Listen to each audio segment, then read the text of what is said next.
Tillman, and I would like to welcome you to the second program of the Boss Up Initiative, Network to Net Worth. The topics covered during this program include, but are not limited to, building connections and relationships to promote professional development within the female student population. Furthermore, discussions will be held on the significance of increasing personal wealth and Black women in success. Now, without further ado, I want to introduce to you the 2018 White House HBCU All-Star, Miss Kiana Rogers.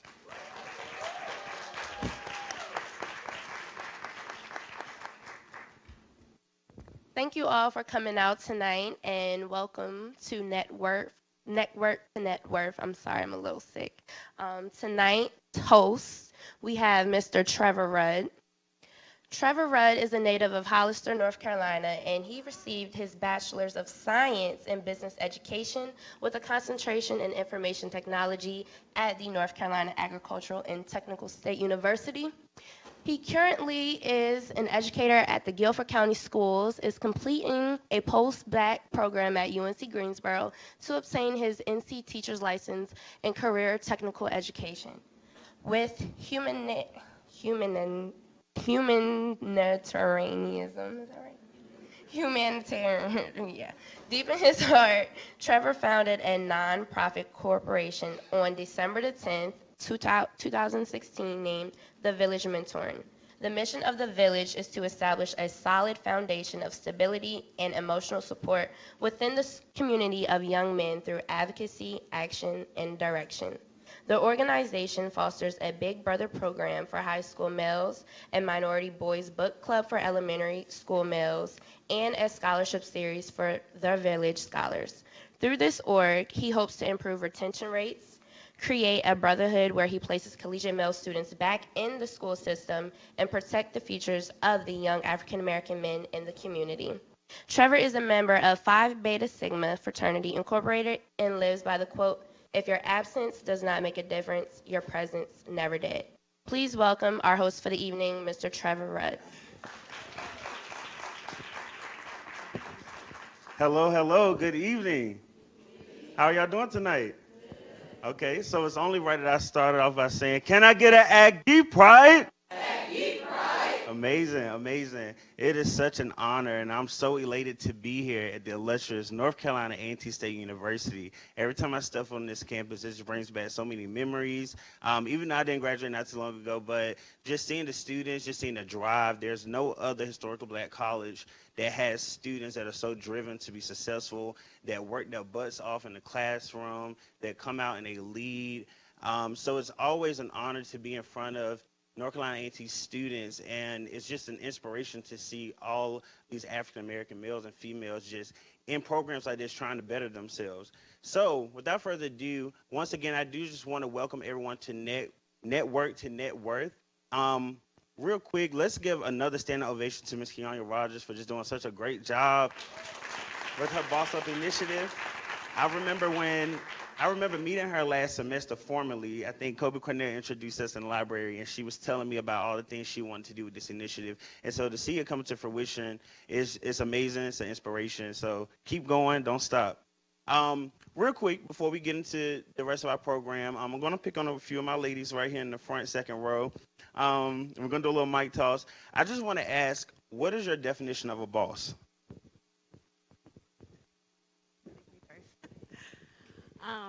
I would say just somebody who's hardworking and who's dedicated to things that they know that they want to pursue, and just basically just setting out to be who they want to be. I'm going to spin the question a little bit deeper. So, I'm going to pick at you. As a woman, what is a boss?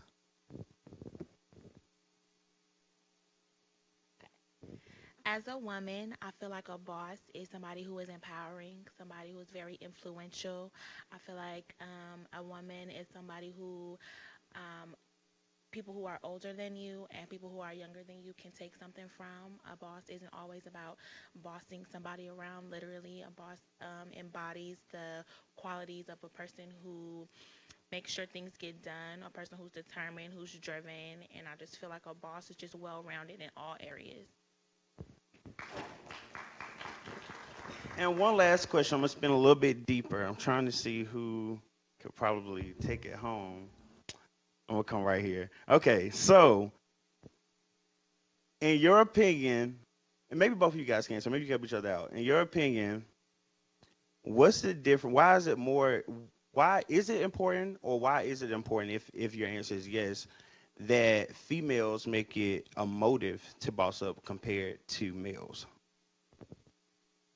You can ask if you think it's important and why.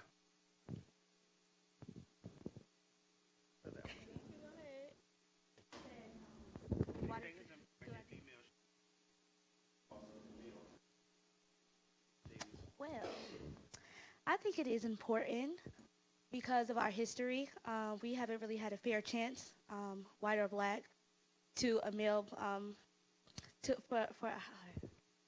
I think it's important because of our history. Males basically always had they always had a better opportunity, even if they were black males. They were the underdogs, but we are like as a black female, we are the underdogs. So it is very important to show our worth in this day and time, and to boss up. Got anything? You don't have anything? All right, all right. Let's give them a hand clap.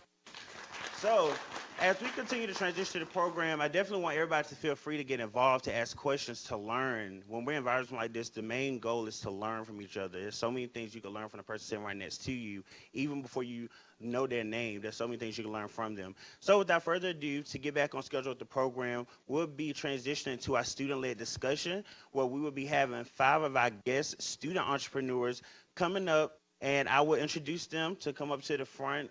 We will allow the audience to ask them some questions after they introduce themselves and give them a chance to kind of explain to you guys a little bit about their entrepreneur journeys. So, second.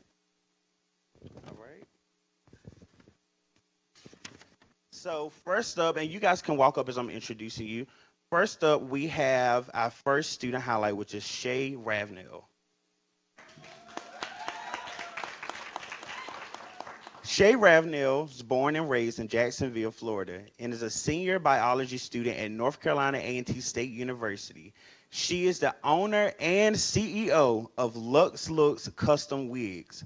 Her mission is to empower all women to be their best and most beautiful selves. Shay also encourages all women to chase their wildest dreams. Her goals are to expand her brand across the international footprint and develop and conduct workshops to provide women with knowledge and tools to reach their entrepreneurial goals. Once again, Shay Ravenel. Second, our highlighted student is Imani Harris. Let's give it up for Imani. Imani Harris is the creator and founder of Pish Posh. The Philadelphia native started a clothing line in the fall of 2014. She is a liberal studies major with a concentration in pre-law who will be graduating in May of 2018. Imani has been in over 20 fashion shows and featured on various publications from BET to Fox 8. Pish Posh is not your average clothing line. Its aesthetic circles around art. Imani created a quote, "Every inch hand-painted and manipulated." Once again, hand clap for Miss Imani Harris. So, let's get into shouting out the fellas. Our first student highlight that's holding it down for the young African-American men is Joshua Patrick. Give a hand clap. Patrick is a self-made entrepreneur from Decatur, Georgia. He made it to school on the back of his athletic ability by receiving a scholarship to play football at North Carolina A&T State University. While exploring ways to be different, he discovered a niche for selling simple yet appealing t-shirts. From there, he started a lifestyle clothing brand called Elite Progress Collective, with the intentions of using it to encourage people from all walks of life to live intentionally and constantly enhance themselves on a daily basis, no matter the circumstances. Once again, Mr. Joshua Patrick. Next, we have Sam Stidwell. Samuel Stidwell IV is a senior agricultural engineering student born in Fayetteville, North Carolina, and raised in Garner, North Carolina. Stidwell is a former student athlete with aspirations of playing at the next level. He is the creator of Faded Crowns, a developing business that specializes in hat art and design. The method of design can also be considered as an innovation. Once again, Mr. Sam Stidwell. And our last student highlight is Miss Brittany Bygrave. Brittany is a junior at North Carolina A&T State University, studying business management with a concentration on entrepreneurship. A native of Newark, New Jersey, Brittany holds numerous leadership positions. Some include Vice President of the Aggie Student Entrepreneurship Club, Miss Bombshells in Business, the Treasurer of Thrive Women's Empowerment, and Vice President of Communications of American Marketing Association. In addition, Brittany Bygrave is the founder of Noah, right? Okay.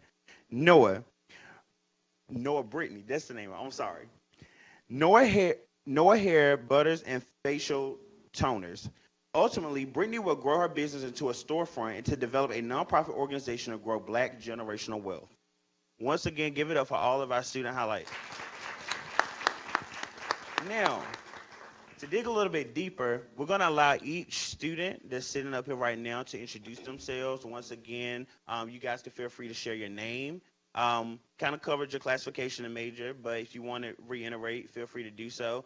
We want you to share a little bit about your motivation for your business and also what boss up means to you as an entrepreneur.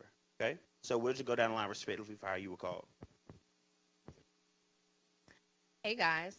So again, my name is Shay Ravenel. I am a senior biology student here at North Carolina A&T, hailing all the way from Jacksonville, Florida.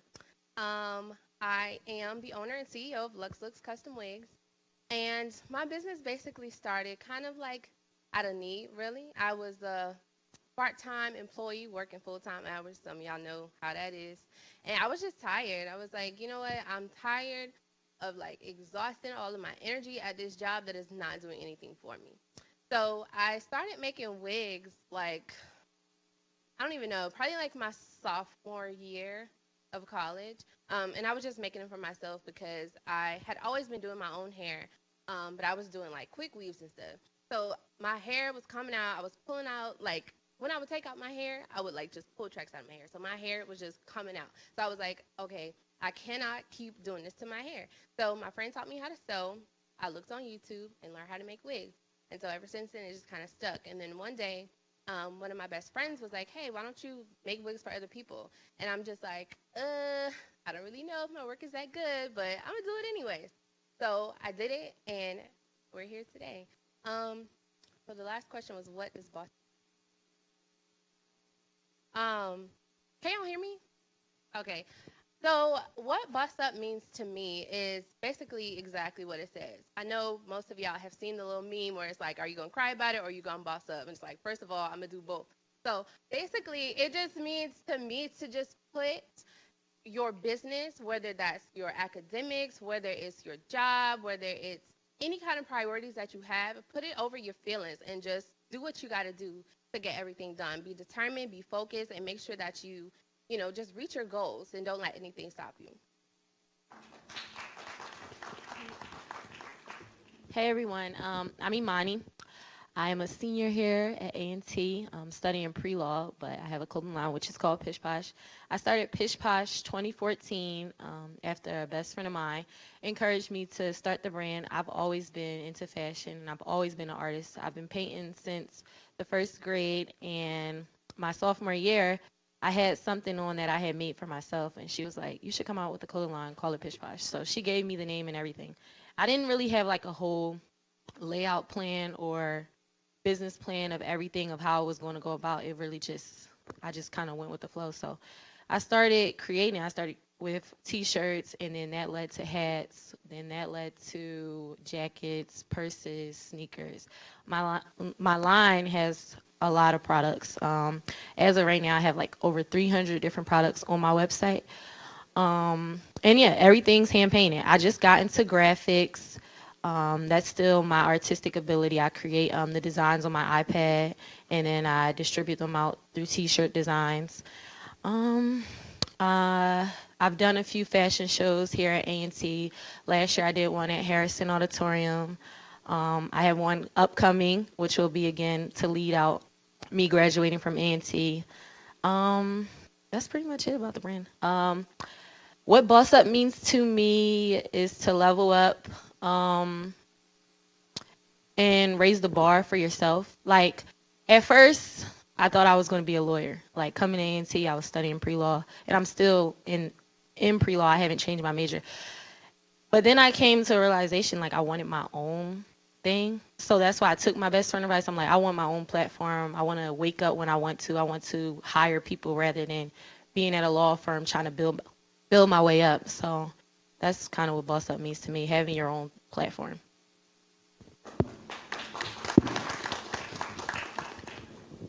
What's up, everybody? Can y'all hear me? What's up, everybody? I'm Joshua Patrick. I'm the owner of Elite Progress Collective. And what motivated me to start my business was basically, I've always wanted to be a business owner, but I just didn't know what exactly it would be in. And just being around, I've been a student athlete my whole schooling career, and I just created something for myself. I started working at a t-shirt shop, and I found that it was much easier to create my own t-shirt, which was a better quality t-shirt and a cheaper to make t-shirt than I would find at a store in the mall. So I just started making my own, and then being around teammates, they started asking me where did I get them from, and I started selling them to them. Then people started seeing them around campus, and then other people started asking about it. And what Boss Up means to me is basically you personally finding a way to elevate yourself in whatever way you feel fit. And what I want to do with my business is basically for the Black community is be an example of us owning our own in whatever it may be.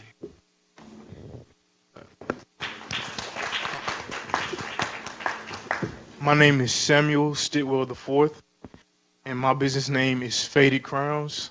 I would say the motivation for my business was first my passion for design and art, and really the story was my friend made like a little hat. He was trying to like start a clothing line, and he was like, you should try one. And you know, I gave him some ideas for his, and I wanted to buy his, but he was like, nah, I ain't selling it yet. He ain't releasing his clothing line yet. So I was like, okay, I'm gonna have to make one for myself then. So I made one for my mom first, you know, got some good replies on like Snap, Instagram, whatever.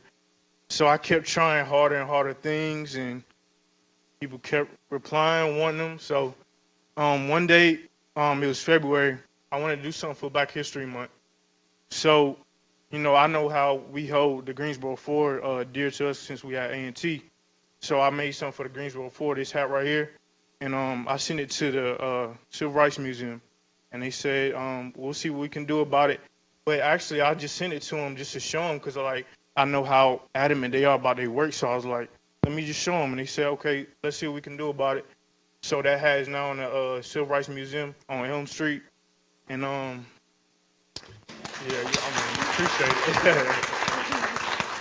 But yeah, I continue to make different designs. I always have different ideas, and I have Instagram.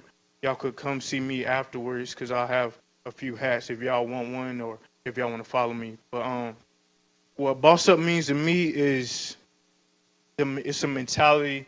When you like choose to when you have a passion for something, and then you choose to be consistent with it, and you're gonna go after it no matter what. And that's what I'm doing. You know, it might be simple as making hats, it might be simple as making shirts, but you can take that as far as you want to take it. And that's also what it means to me. Hey guys, my name is Brittany Bygrave again. I am the founder of Noya Brittany. Noya Brittany is a natural organic skincare line. You can also use the products in your hair. A lot of people ask me that. But the motivation for my business, or why I really started it, was my love for natural products.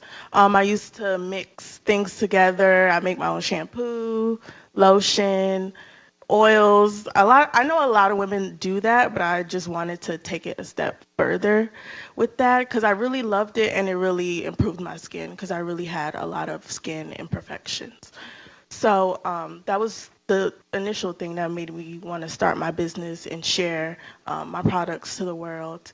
And the second question was, what motivates you? I would definitely say I do naturally do things outside of myself.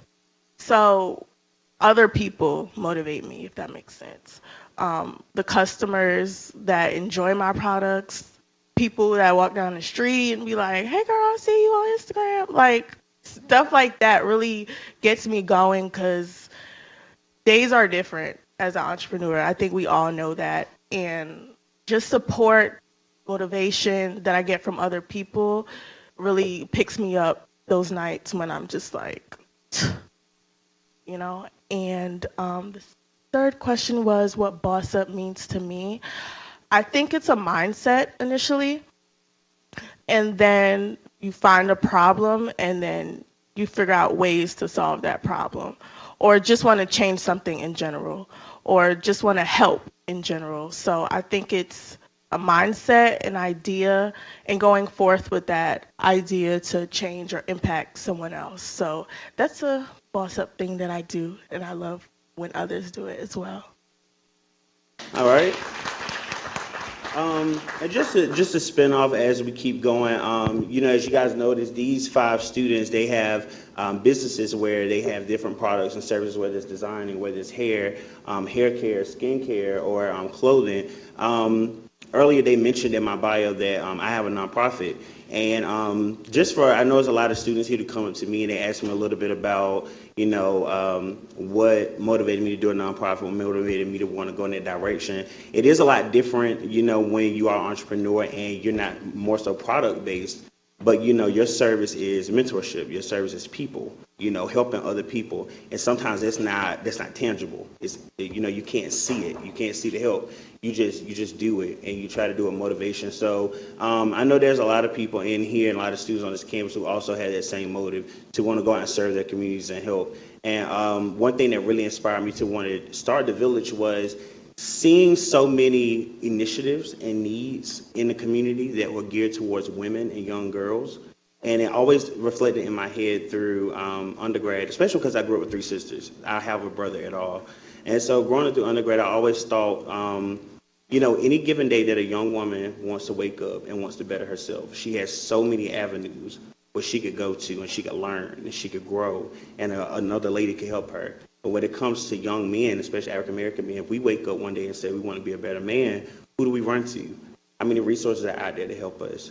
Who is really sticking out their back to help us? And there's just honestly some things that we can't learn from women.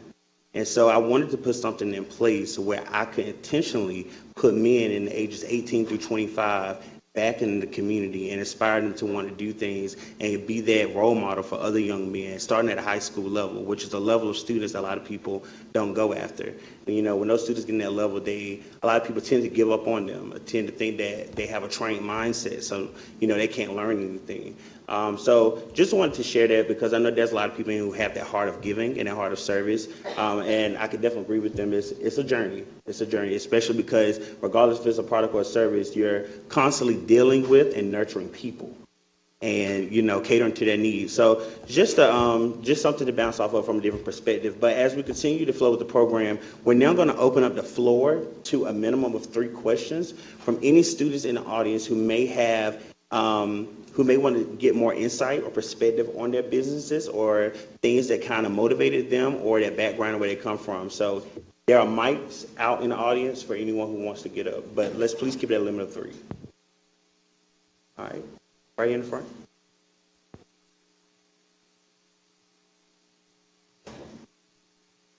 You good? Yeah.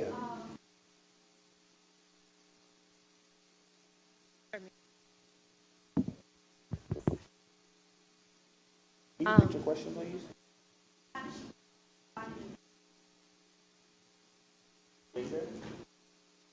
Okay. Her question was, how does she go about finding a good vendor for anyone who probably couldn't hear her? Okay. So it was definitely like a trial and error type of thing. Like you're never gonna get it right first time. It took a lot of research. It took a lot of money because vendors do not give out here for free. So in order to test the quality and how it reacts to elements and like all of this, like it takes a lot of money. And then, when you finally have that one, it's probably something else out there that's better. So still to this day, I'm still consistently like changing vendors. I've changed vendors 3 times since 2016 or 2015 when I first started my business. So yeah, that's probably gonna change again pretty soon. But yeah, it's definitely trial and error. It takes a lot of patience. Yeah. Okay, right in the front.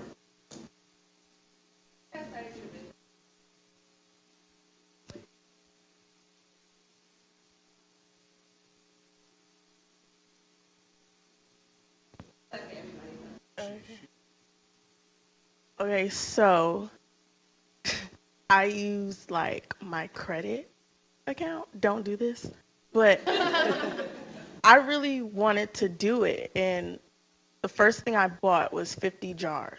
I was like, okay, I just bought 50 jars. Now I have to do it, because if I didn't buy anything, I'll be sitting on it to this day. So I use my credit account. For me, I didn't start out with anything. I started out with no money. I had an Instagram page that I launched because at first when I started, I was just doing it kind of like when my client provides their own hair, that type of thing. And yeah, it was just one day, it just kind of made sense to me. I was like, okay, well, it would make sense if they could get everything in one place. They get cap, they get thread, the needle, like they get all of that with the hair included. So it started off kind of like that, and then I started doing just kind of like I still kind of do it like this to this day, but it's like each unit is made on a made-to-order basis. So whenever they order the hair, they get like a fresh batch, like nobody's worn it, anything like that. So how I started off, well, luckily for my business, my materials really don't cost much at all. So, I had little money to start with. So, if you buy wholesale, you can, get a lot for a little. So that's all I really started with. It's not real complex for mine. I started my business was I'm a scholarship athlete, so we would get our refunds that's for us to use, and I was just sitting on money. So I was like, I need to find a way to make this money work for me, So that's what I use. I think my story was a little bit different. I didn't have like an investor or anything, and I didn't have the funds either. This was actually what allowed me to have money in college because I don't come from a wealthy family. So I honestly went to the dollar store with $3 and I got some bleach, a t-shirt, because the Dollar Tree sells dollar t-shirts. So, and then I think I probably had some extra change. I got my paintbrushes from Walmart, and then I just created my first shirt from there. And what helped with that, a part to that $3 was Instagram. Once I put my visual up on how I created that shirt, I sold it like the first day, and I took that profit and then kept. So each time that I sold something, money were going back in. But I really started with $3. Okay. You have another question? Okay.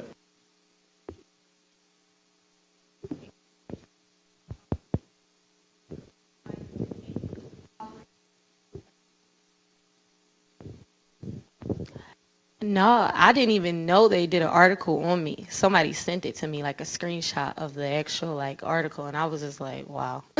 But that article came when I started my hat.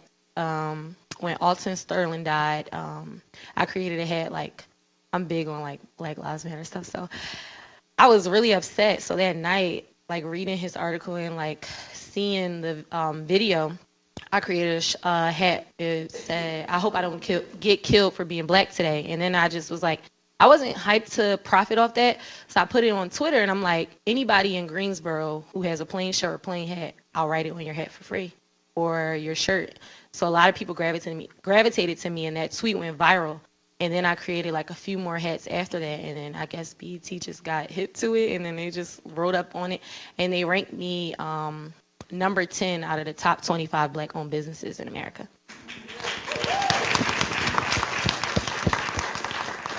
All All right. I think we had one. We'll take one more question from up here.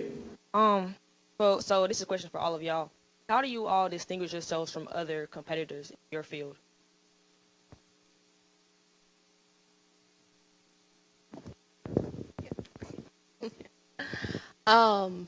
For me, I think it's what distinguishes, me from other competition that might be in the area or even worldwide competition is that I pride myself on my customer service. So my relationship with my customers, with my clients are very important to me. Like I will go stretch far and wide for them. Like you need something, I'm here. I respond super fast. Like there's not 24 hours between, contact time. Like if you have an issue, I'm making sure that I do everything in my power to make sure that it gets resolved. And yeah, I just am myself with my customers too. My clients, like we joke, we play, we have fun, but I also, get my job done and make sure that they're satisfied with their whole entire Lux experience. I think what distinguishes me is my networking skills. So like when I got invited by Kiana to do the event from Network to Net Worth, right? I was like, oh, that really fits me because I'm big on networking skills.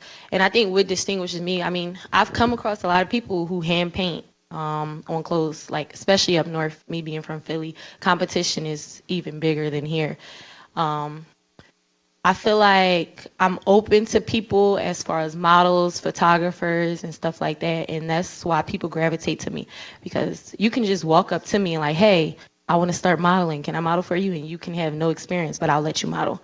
And I think because I'm so humble and open to people, that allows me to have a good following or a good support system. And that's what keeps people there. So besides the business, I feel like me as a platform, which I call myself the Pish Posh Girl, a lot of people gravitate to me. So that's what distinguishes me. The thing that I feel like distinguishes me is the fact that I'm not limited to just clothing. I created the whole concept of Elite Progress Collective is just for black ownership. So I'm into anything and everything. I just bought a $1,000 drone so I could start doing multimedia things for other people, other businesses. I have my own printing press at the house. I do stuff for other businesses. So I'm in everything. I'm helping a couple of homeboys get started in real estate. So all of that is under the Elite Progress Collective initiative. Expression. So you just do as much as you can. Never limit yourself. Well, I'm in the very beginning stages of my business, so like I'm constantly learning. Like I'm learning from them right now. What was the question again? I forgot that quick. Oh, okay. Well, first I was, I consider the way I design my hats an innovation, so that kind of separates me. But like looking at the whole like fashion, my fashion competitors, I would just say I'm on the rise. I really ain't out there just yet, but I'm on the rise and I'm gonna keep learning and keep building, every day. So eventually I will be separated and people will know. I would say my branding and like my marketing skills, I think I developed them along the way of having my business. But like my logo, little things like that, my social media accounts definitely look very sleek in how I want it to look. I really want customers to get to what they want very easily. And I also agree with Shay with the customer relationship. I think I have a very, very, very good customer relationship. Like I've gained friends from my business. I've gained networking opportunities such as this. I really make a presence for myself on media and also off. So definitely. Okay, okay. So I think a couple takeaways we can all collectively say is Brittany mentioned a while ago that the first thing she did was you bought 50 jars, right? Yeah. And the lesson from that is just simply to start. Simply to start. Because I think a lot of times we have these burning ideas and we're just so afraid to start. But it's like when you just start, whether you're taking a big step or a little step, that's that one push that kind of makes you see it through. Second takeaway was Imani shared that she put on Twitter, anybody in Greensboro who wants this, bring me your hats, bring me your shirts. Sometimes you will have to do free work. Sometimes you will have to allow some people to get free products. Sometimes you have to do some things for free because that's a part of branding. That's a part of getting yourself out there. Until you get yourself out there, sometimes you have to do some things for free. But eventually that profit comes back around. And then thirdly, I think Sam and a couple other people mentioned it. Always put yourself on a platform. Never be afraid to put yourself, never sell yourself short, and never think that any platform is too big for you to go on. He merely sent in his design to the museum downtown, and he probably just wanted them to see it, but he put himself on that platform. But also don't be afraid to allow other people and put other people on the platform. Imani says models come in, people come in and ask her, can I do this? And she gives them the opportunity. When you give people those kind of opportunities to work with you and to believe in your brand and believe in your platform, they will always speak well about you. They will always go out and carry your brand with them. So there's just some takeaways. So let's just one more time give them a hand clap. Thank you guys. You guys can return to your seats. We will now be transitioning to the rest of our program. As they're going back, okay. As we're going back, I'm sorry. My bad. We had missing the program. So we will actually be doing an engaging activity to kind of get you guys going. We'll be doing a student raffle. So I'm going to let my students up here kind of take the head with that.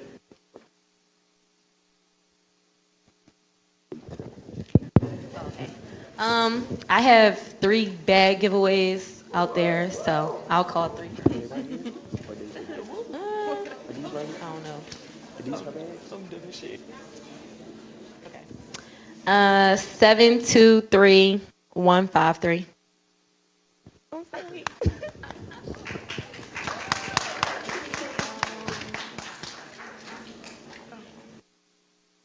722937. Right here. Is it somebody? Okay. And last one is 723163.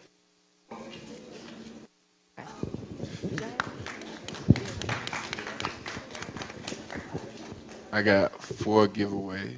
Let me see.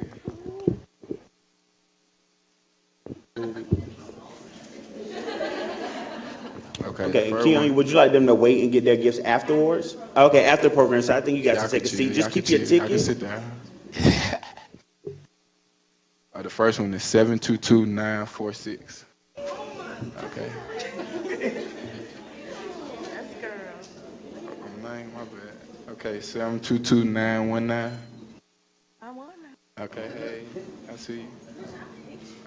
723143. Okay. 722920.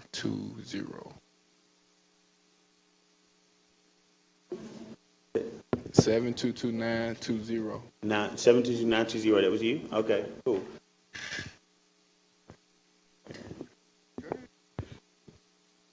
I got 2 jars, so we lit.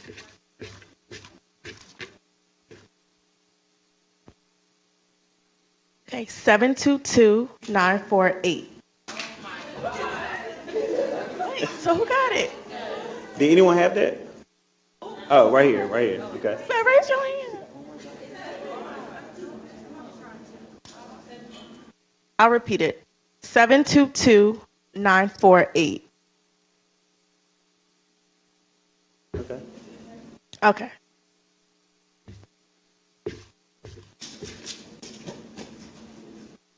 We not look. 722926. Who had it? Okay. Up here? Okay. Is that all? Yeah, just two. Okay. Hang tight, we got some more.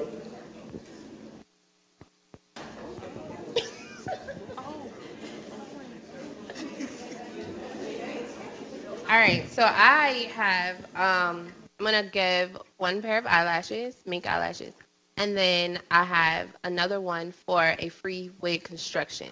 So it's not a free wig, just letting y'all know that. It's just construction, so you bring your own hair. All right, let's see. Let's watch this up.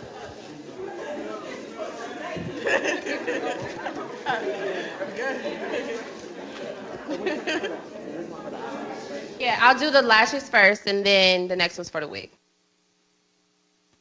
722-923. Yeah.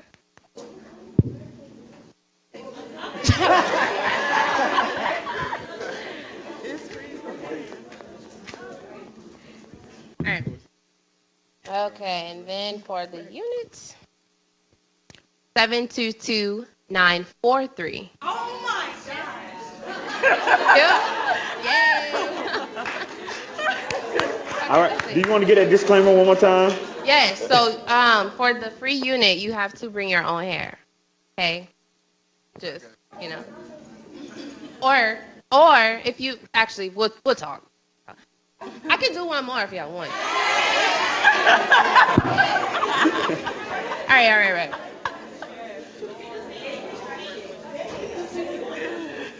723-165. Was that anyone? Is that anybody? No?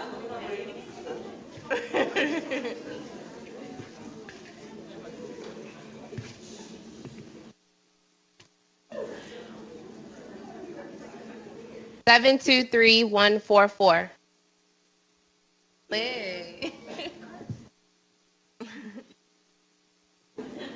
My disclaimer is I only have certain sizes.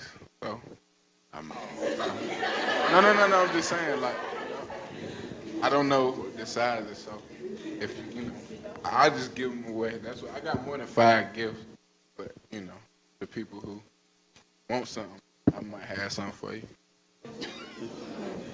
I might or might not. All right, that's it. We'll let you guys go back to your seats. Thank you so much. If you could just get another round of applause, they go back to their seats. Thank you so much for your generosity, and you guys could just keep those tickets so that way you can match them up when you're done. All right, so moving along with our program, it is now time for us to introduce our speaker.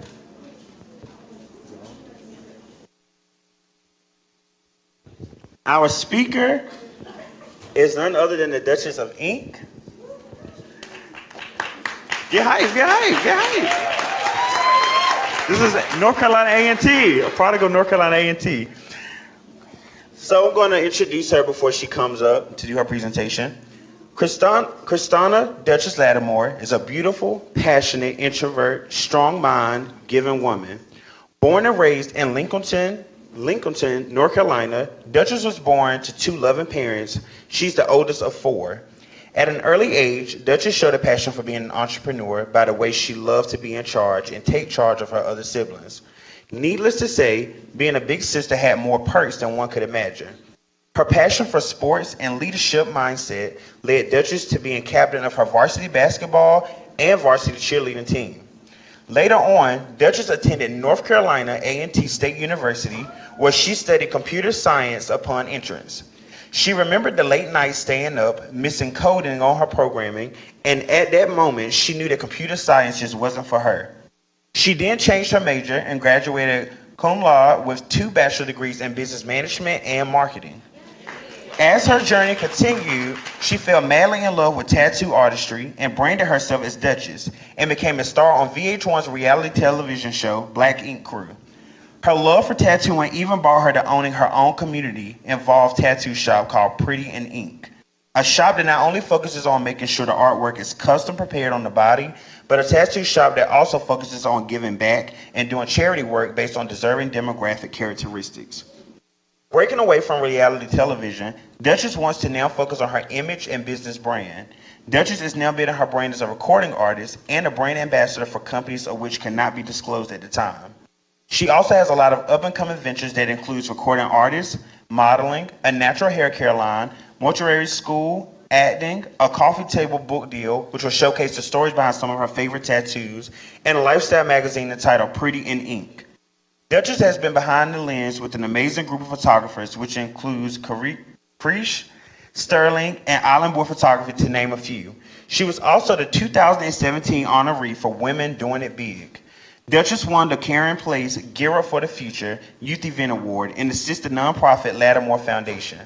She is also the owner of a nonprofit organization called Beat Yourself Beautiful, which is geared to empower women all across the world. Duchess also has plans to become a media correspondent in the sports arena and doesn't plan on stopping until she gets there. With the most successful Radio 1 radio show called Dutchology on the #1 radio station in Charlotte, North Carolina, Duchess is looking forward to possible syndication in the future. With a world full of passion, a new mindset, and outlook on her life, Duchess is now ready for the world to see who she truly is. Once again, ladies and gentlemen, please give it up for Miss Duchess Lattimore.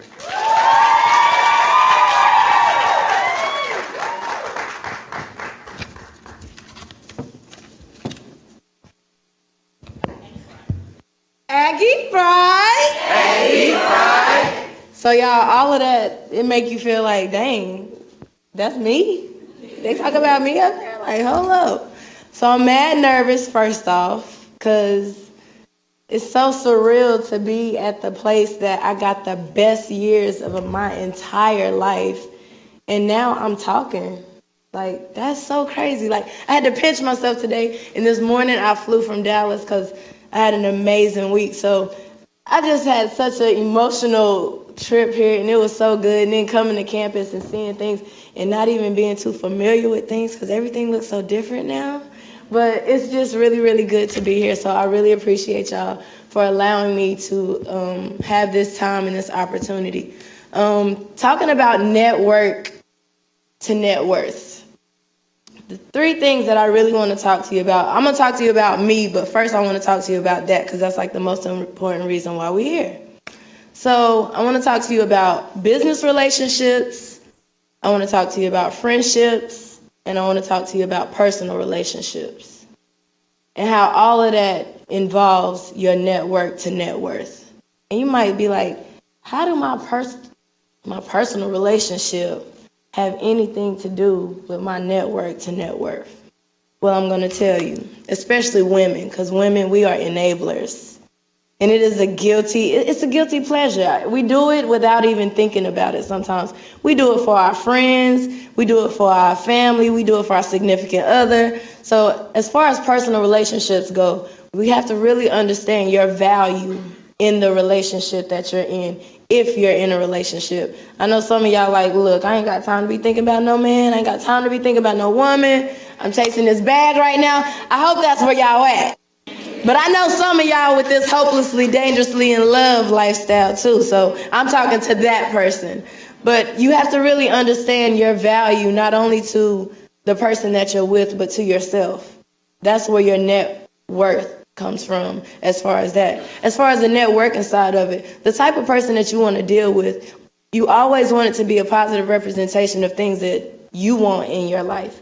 It might not be that you have all of these things or that they have all of those things, but you have to at least be on the same path together to get, where you're trying to go. So personal relationships are very important to me as far as net worth. And I'm going to tell you my personal example, especially. How many of y'all watch Black Ink Crew? Oh, so yeah, we about to get real personal up in here. All right. Y'all, I'm about to get real with you now, okay? Y'all watched me be on a reality show. You watched me pay a man's child support, right? You watched me keep lights on in a business that wasn't even mine, didn't you? You watched me trying to better the business while being berated and belittled. You watched that too, right?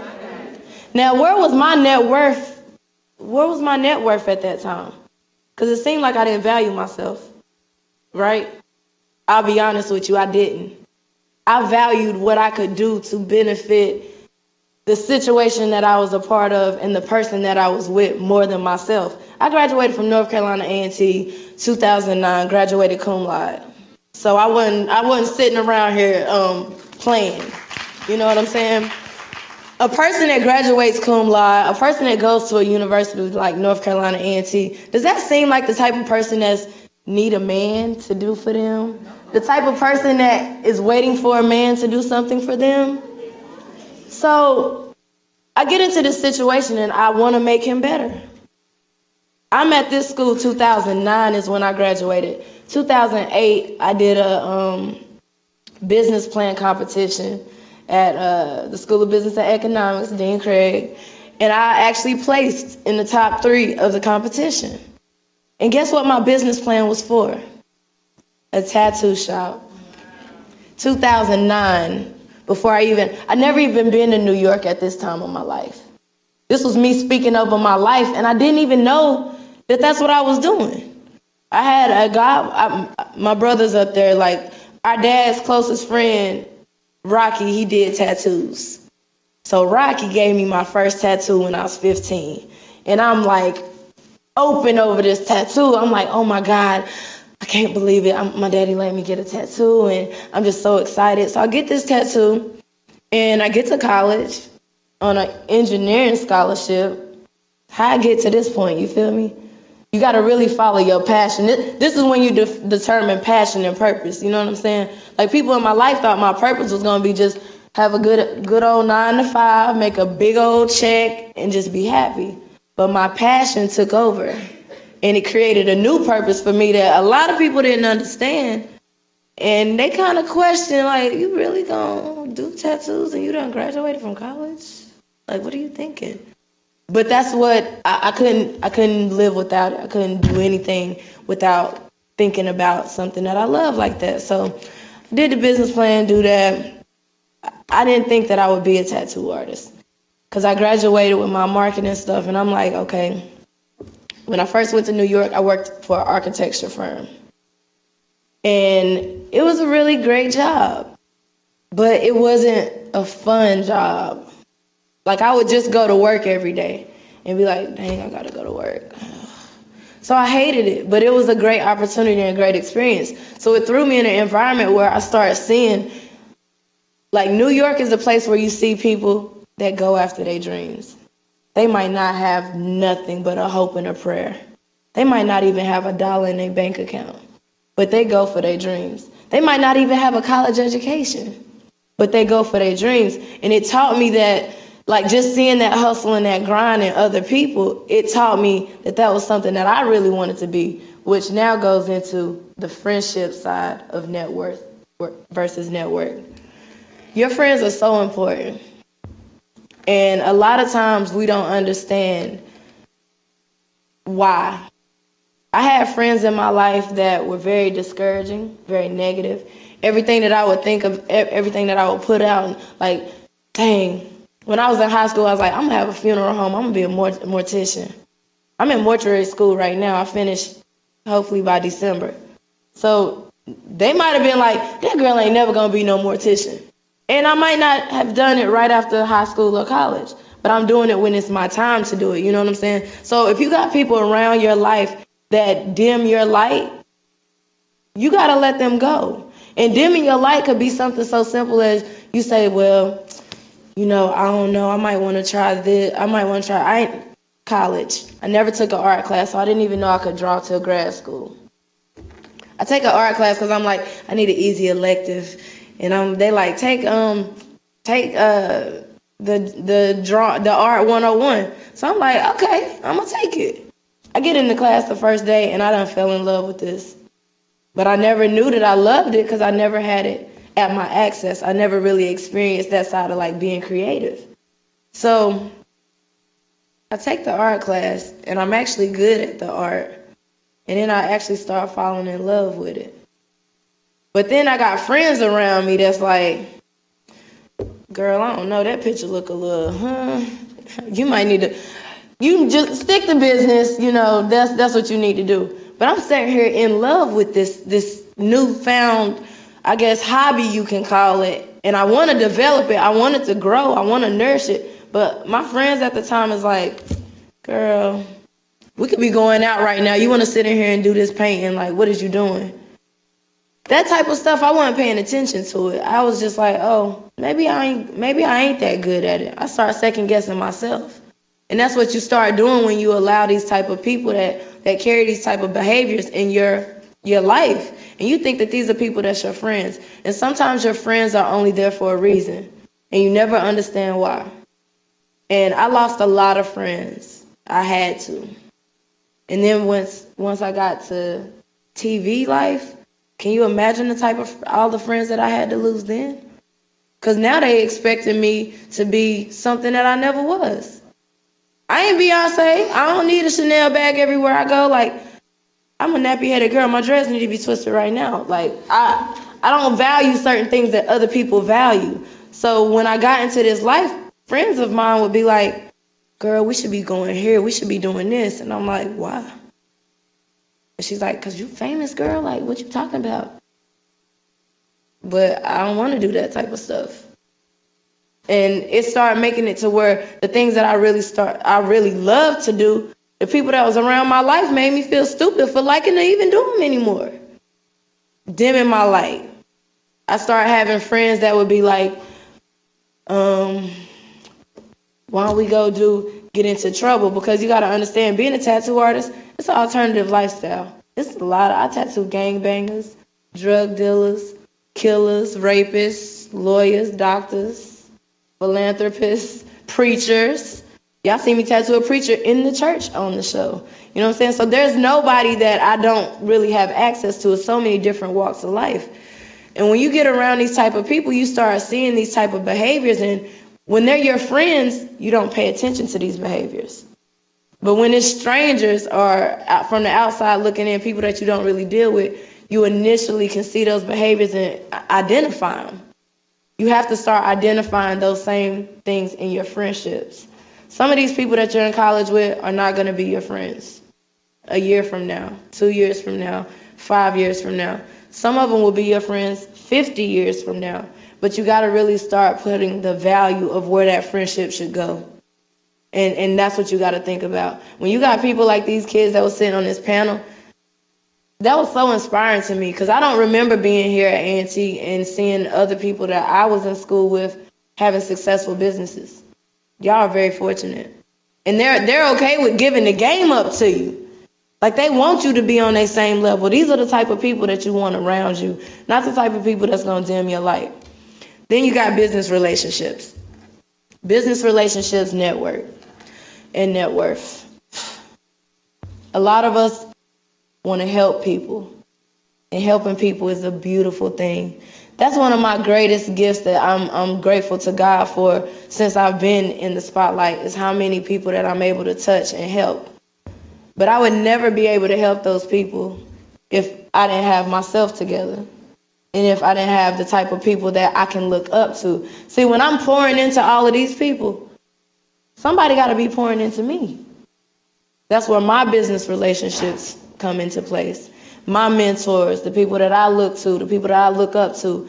If you got people that you say you look up to and they're on the same level as you, you got to get some new aspirations because you're already there.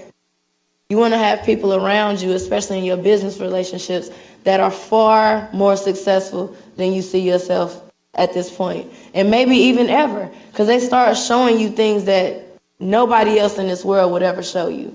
And these are business relationships. Business relationships mean that it has to be mutually beneficial.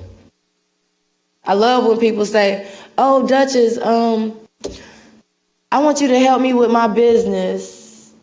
Okay. How's that going to help me?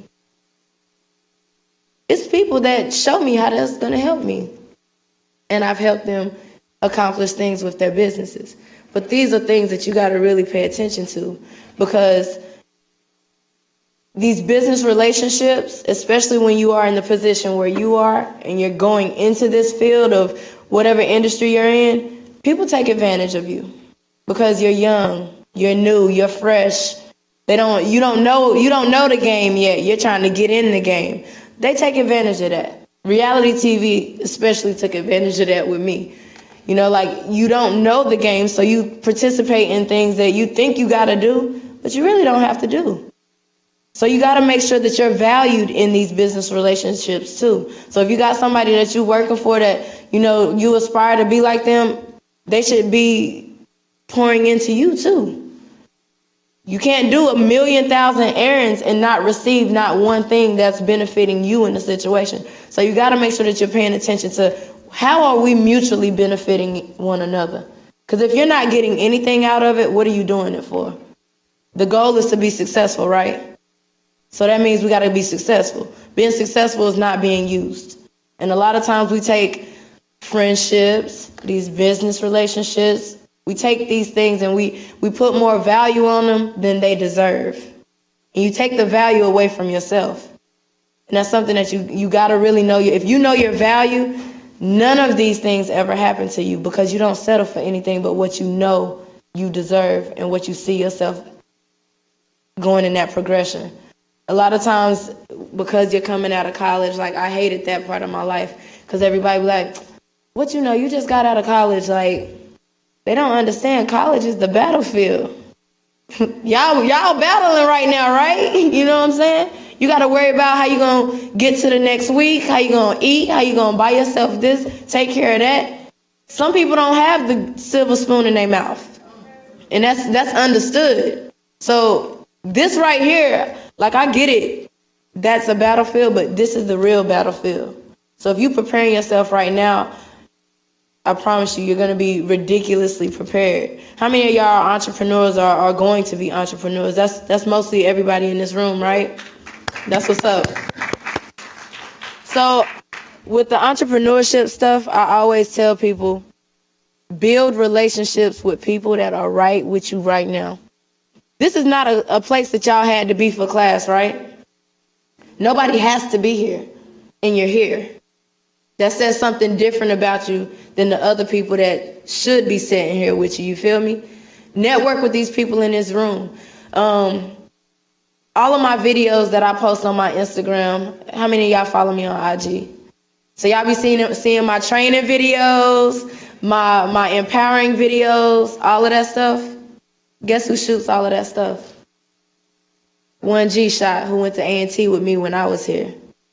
You feel me? That's a business relationship that I will never.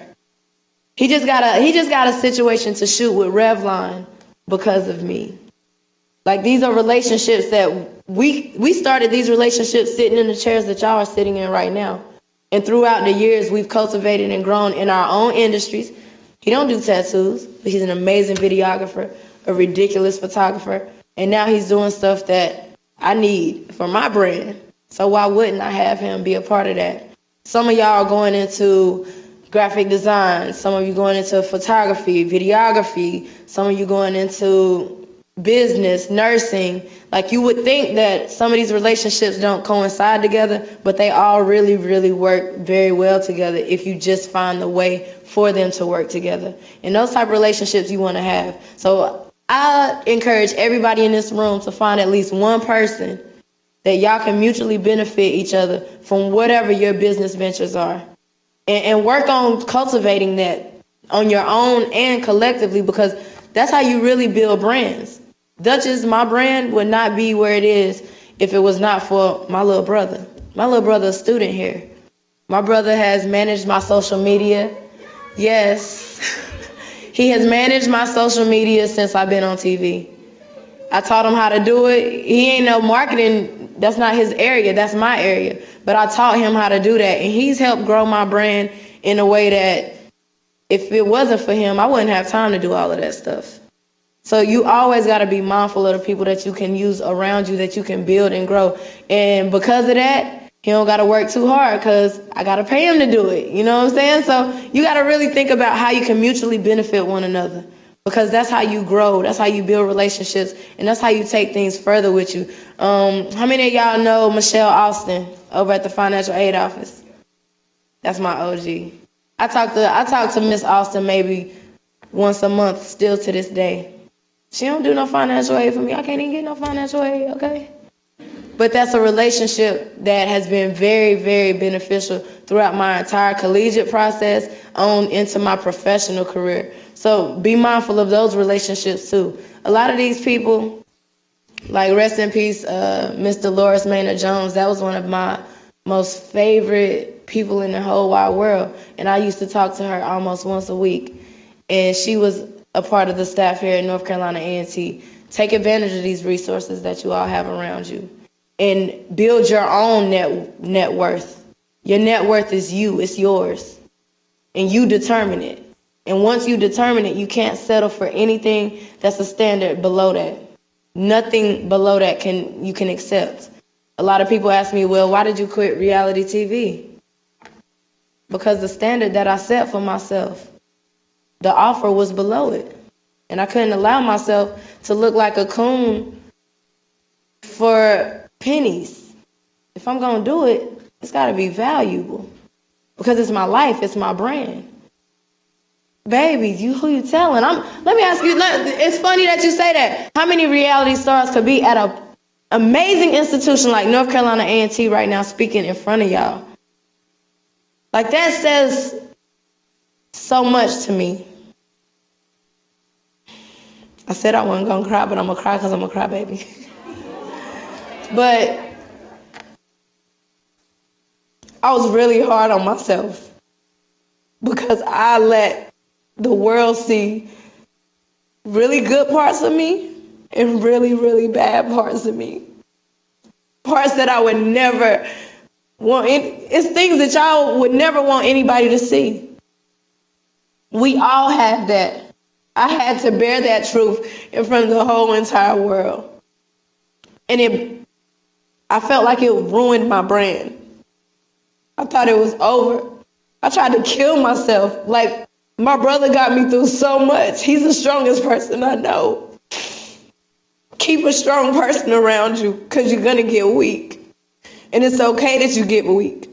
But you gotta have strong people around you that whether you win, lose, or gain, they get nothing from it. That's the people that's going to be there forever. When I walked away from that situation and I watched them berate and belittle me this entire season and I'm not even there to defend myself, I thought my life was over. I thought that was the end of my brand. I'm doing stuff with Black Girls Rock. I'm doing stuff with, like, the people that are pouring into my life, they could never be a part of that type of stuff. And I thought that I couldn't be a part of it anymore because I chose to be a part of a situation that I knew I ain't had no business being a part of. And I still did it. But when I got the courage to walk away, that's one thing, you got to value your brand. Every dollar is not good. It is not. If it compromises your values, your morals, your personal integrity, do not do it. Because you will want to kill yourself, putting yourself in situations that you know that's not you. It's basically suicide anyway. Don't put yourself in situations where you allow people to devalue your brand. If you know that's not for you, walk away. There are greater things. I've been doing my music. I just was at South by Southwest this weekend. I wasn't even going to perform. I had 6 performances. I performed in front of Sony, RCA, Apple Music. I'm actually in conversation right now with Empire for a distribution deal. Wow, the first episode of Black Ink this season, they said my music was trash. Somebody values it, though. Do you understand me? When they did that, the producers of the show, they offered me $25,000 to play 20 seconds of my song on the show. And I declined it. And when I declined it, they talked junk. Oh, her song wasn't worth being on this show anyway. Oh, but now it's going to be everywhere. Not on your show, but everywhere. That's how good God is, and that's how you have to remain faithful to your values and your morals. You have to. Because you might think that it's not going to pay off or that it's going to be the end of your world, and that's when something amazing comes out of that. And I'm a firm believer. Like, I didn't believe it. I really thought this was the end of my brand, y'all. I thought that a reality show could tear down everything that I built. And I was willing to let it because I was defeated. I felt defeated. You got to believe in yourself, and you got to have people around you that believe in you even more. Because it's life of an entrepreneur, it's not easy. You're not going to sleep. I ain't slept. I just flew in from Dallas at 5 o'clock this morning. And I landed in Charlotte at 8. Had to go take care of my dog, get my car. They lost my suitcase, so my suitcase ain't even here yet. So I didn't just got in the car, drove straight to my brother's. He had to go take me to go get some clothes to wear so that I could look halfway presentable in front of y'all. And I could have easily just hit her and said, look, all of these things are coming in the way. I can't do it. I was supposed to be in North Carolina yesterday. Because of the weather, flights got canceled. I could have easily said, I can't do it, it's whatever. That's how obstacles come. That's how it's going to happen. As soon as you get one thing fixed, another thing's going to come. Then another thing's going to come. But you got to keep fighting. You got to keep pushing through because that even adds to your net worth. The fact that you don't give up, the fact that you don't give in, that's even more of a reason for a brand, a company, an investor. That's even more reason for them to believe in you and to help you get further in your dream and your endeavors. So make sure that you always, it could be something that's so small and that'll be the point that you give up. And if you would have just stayed with it, the whole dream would have came true.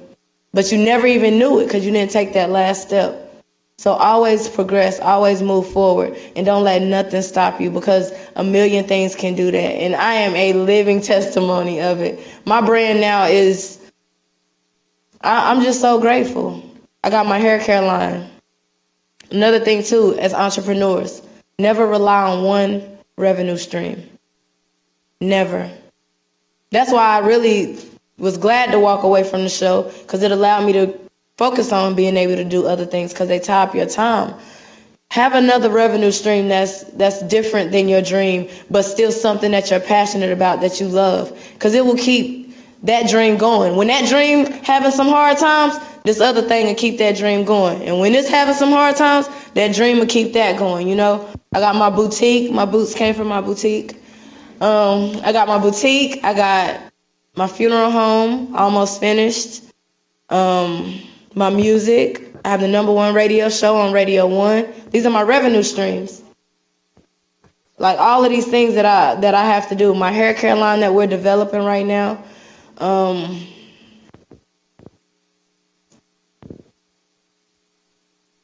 Say it. I knew I was going to forget something anyway. But I have at least 6 to 8 revenue streams that's consistently moving whether I'm moving or not. When I first got into this game, it was just the tattoo shop and my tattooing. But use whatever it is to get something else because you're going to be an entrepreneur. That means you got time, and that means you don't got time. As an entrepreneur, you make time for things that you want. And it's so easy to get caught up in the frivolous things around us, our friends, our families, these relationships. This is why your net worth has to be determined within those networks, the 3 networks that I talked to you about. Personal relationships, friendships, and business relationships. And no one is in charge of valuing that but you. You set that value, and you don't break it, and you don't allow anybody else to break it. And that's pretty much what I would say to y'all. Y'all got any questions for me?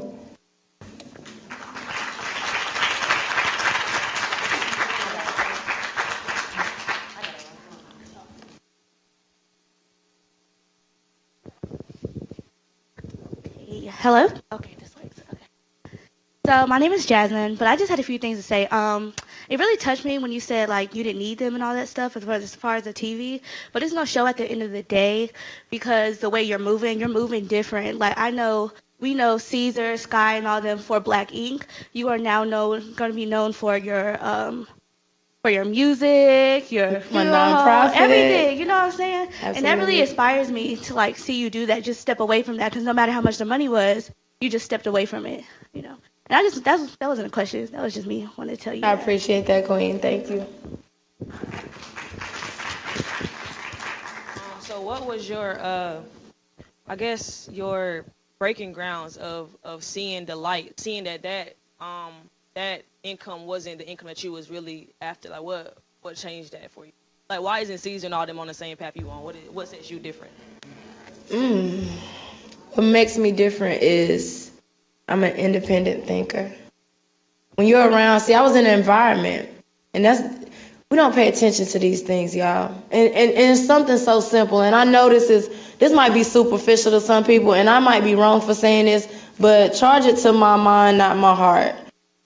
I can't even be friends with people no more unless they are college educated. Okay? I need to be surrounded by like-minded individuals, because that's the only type of people that's going to see my vision and support it or have a vision of their own. You feel me? When you deal with being in environments where people are not independent thinkers and they do not question in their thought for reasoning, you become that reason because they don't have any other reason. And that's when you got to separate yourself. I didn't realize it till I started seeing. Everybody was like, well, if it weren't for C's, you wouldn't have this. I said, what? Well, where was he at when I had books to pay for over there at the bookstore? Because he should have paid for some of these books if he was responsible for all this success, honey. I remember having to, babysit and braid and do dreads to get that money for them books. I don't remember him, but he wasn't shooting in the gym with me. Okay? So I really just got to the point where I started seeing the behaviors around me. Look at the behaviors that was around me. I don't know what I was thinking. Do y'all not understand this? But y'all, the same way y'all can easily look at me and say that, I want you to pour it into yourself. Because I promise you, you got at least one or two friends around you that's the sky, that's the seas. I'm sorry, I'm going to be real with you. You have that in your life and you think that that's okay. If it wasn't okay for me, baby, I'm sorry. You're a product of one of the most amazing learning institutions in this country. It's not for you either. It's not.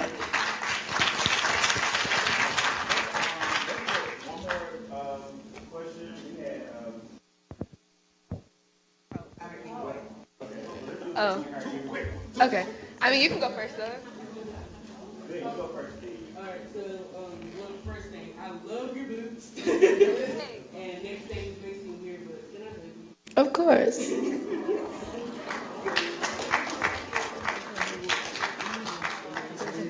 I appreciate it. Okay. I got a big mouth. I never get nervous. I'm so nervous right now. But okay, I want to get really personal real quick. But you were saying that you were in a really dark place, and I myself, I feel like I'm in a really dark place too. And I'm, struggling to get out of it and to get my dreams. It's like me even coming here, I had to push myself to get out of bed because I feel like I'm in such a low place. So it's like, what was your steps? Like, what was your process to get you from out of that to, okay, where you at right now? Because you glowing right now. I want that. The glow is loving you. I didn't love myself. And I'm not saying that you don't, but you can love yourself more. It's something that you're not giving yourself that's making you compromise the things that you know you don't need to have around you. Those are the things that's making you feel like that. Sometimes people think, like Will Smith said something really amazing. Him and Jada, he was talking. He was like, it's not my job to make her happy. When you realize that it's no one's job to put a smile on your face but you, baby, I swear you'll start putting a smile on your face every single day. Every single day. Every single day. Just pour into you. Give it to you. Whoever you giving it to, give it to you for a little while and see the difference. And if they don't give it, if you stop giving it to them and give it to you and it's a problem, then you weren't never the problem. Because a person who sees that you're hurting like that and cannot pour into you, even your friends, If your friends are around you and they don't see a difference in you, they don't see that change in you, get you some new friends. Because you need people that know you and that care about you and that can recognize. My brother can look at me, he can look at me and tell when I just had a look, he'd be like, oh, I already know what it is.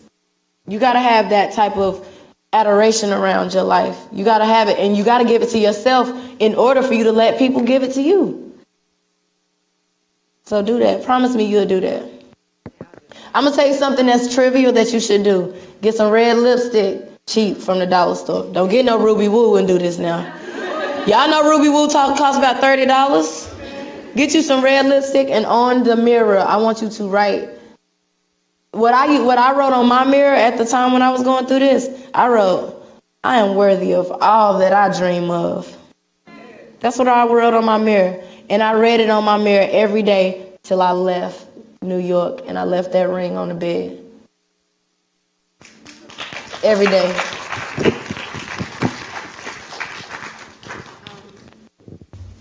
Hello, I'm Chanel Walker. I'm currently a marketing major. Yes. I just want to know, how'd you stay positive throughout college? Staying positive, it's really about the people around you. It's really, really about the people that are around you. I had people around me in college that people would be like, because I was mad popular. Anybody like, y'all know Tim Donaby that works at the bookstore with dreads? I started those dreadlocks. I used to do dreads on campus, y'all. I used to do everybody hair. Everybody hair. That was my hustle. That's how I got through. And all of the people that was around me at that time was so positive. It was always like, my crib was the crib that everybody come, they wait about 30 minutes, I'd be done with the next one, on to the next one. And it was just positive vibes, positive environment. If you have people that are around you that aren't that, remove it. Sometimes be by yourself. Like, sometimes go on a date by yourself. People be like, what? Honey, sometimes go to the museum by yourself, just walk around there, have your good old time. You know what I'm saying? Look at stuff, create your own storylines of this. Have fun with you. When you start having fun with yourself, you start enjoying things, especially in college. I was at a time in college where, especially when I was C++, I was losing it. Because I missed one period and the whole program is failing. And I'm about to have a heart attack. I started having people around me that was theater majors are great at this. Yes, theater. Shout out to the theater majors, honey, because they will keep a smile on your face because they just a different type of person. Have different personalities around your life and find what's best for you. The time in college that I think college is best for is defining you. So if you find out that being cool with Miss Popularity ain't working, bye. You might like being cool with the girl to sit in the corner and be quiet all day, and y'all go home and kiki and have a great time. Don't doubt those. Allow yourself to be adventurous with your friendships so that you can get to know different types of people and you can see how different type of people affect your life, because that's a big part of being in college. College is not one of these individual things where you by yourself. You got to have a good group of people around you, and that's what's most important sometimes, because your family's not here. So people that love you and are familiar with you, they're not here. But you got to create those same type of relationships with people that you can do that with. That's your friends. All right, this will be our last Put you an affirmation on the mirror, too. All right, this will be our last question from Ms. Duchess. Hey, my name is Delaney Vandergrift. I'm a junior political science student here at North Carolina A&T. And I was listening to you talk, and a lot of the things that you said really touched me, especially going through different things and having to push through. But it just seems like you have this vision, like this positive vision. You have your nonprofit, you have your boutique, you're just moving forward in a way that I think is so inspiring. But what are some tips or tricks that you use to spread that vision and that message so that everybody can feel a part of it? I think that sometimes you feel so passionate about something and it may be difficult for other people to connect. So what do you do to help people connect to that vision? I don't look for people to connect to my vision. You can't. You can't, because if it was their vision, it would be theirs. It's yours for a reason. And their vision is theirs for a reason. You have to completely divulge into whatever that is for you, because the reason why people are like that with me is because you see how passionate I am about it. That's the only reason why you would care about it, because you see how much I love it, how much I want to do it. So that just immediately attracts people that have the same type of light. And people that don't have that type of light, you're going to deflect that. And that's great, because you don't want them, you trying to move forward. You don't got time for distractions anyway. But when people, like she just said I was glowing, I don't feel like I got no Bruce Leroy soul glow around me. I don't feel like it. But she said I got it, so I'm going to take it as that. I'm just living my best life. That's all I'm doing. I'm not doing nothing else. I'm not worrying about the next person. I'm not worrying about how successful such and such is compared to Pretty and Ink. I'm not worried about how successful the last graduate from North Carolina A&T is compared to me. I'm not worried about anybody but Kristana. And I'm worried about what Kristana got to do, because I got so many things I got to do and so many people I got to touch and so many people that I need to pour into me, that if I take a time and sit here and be dwelling on some foolishness, I might miss my blessing. So I don't have time to divulge into that. I used to give time to all of that stuff. I used to go back and forth with people. I used to talk down on people. I used to do all of that stuff. Not at all has this been always me. But this is how I choose to be. That's how I thought I had to be. See, when you think you got to be like that, you do stuff you don't got to. When you choose to be what you want, that's the end of it. Nobody else can change that. And when they see how hard you go for whatever it is your vision is, the people that's supposed to be there, they're going to come right in line. And they're still going to have their thing. They're not even going to be worried about your thing, but they're just going to want to be supportive of your thing. And then you're going to see that in them and want to support what they got. And then it just keep going like that. Like, there's so many queens out there that I'm seeing do this. My homegirl Queen Angel and Watch Jazzy. Y'all follow Watch Jazzy on IG? That's my homegirls. They all the way in California. Yesterday they did this amazing thing getting toiletries for the homeless. As soon as I seen her post it up, I'm like, yo sis, how can I help? What can I do? She's like, just let me know what you can do. I'm like, look, I'm about to send you a PayPal. Go buy some of that stuff. I can't be there and do it. But because I see she's doing something great, I want to be in line with that. I want to just show whatever level of support that I can. And those are the type of people that you're going to draw into your vision and your dream. The people that want to do it. Because you don't want somebody doing it that don't want to be there. That's the type of person that will sabotage your success.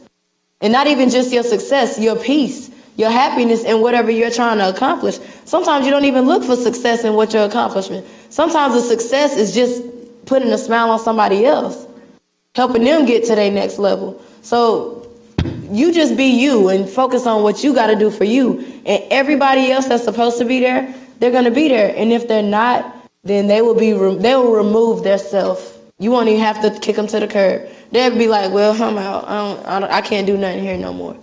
People know when they're not wanted. And people know when they're not valued. The question is, do you know when you're not wanted and when you're not valued? You got to worry about that for you, because people going to take what they can from you, especially when you're a visionary. These are visionaries in this room. Y'all entrepreneurs. People take from that. Don't let them take it. You shine that and control that yourself. And the people that want to be in line with it, you delegate where you need them to be, because it's your vision.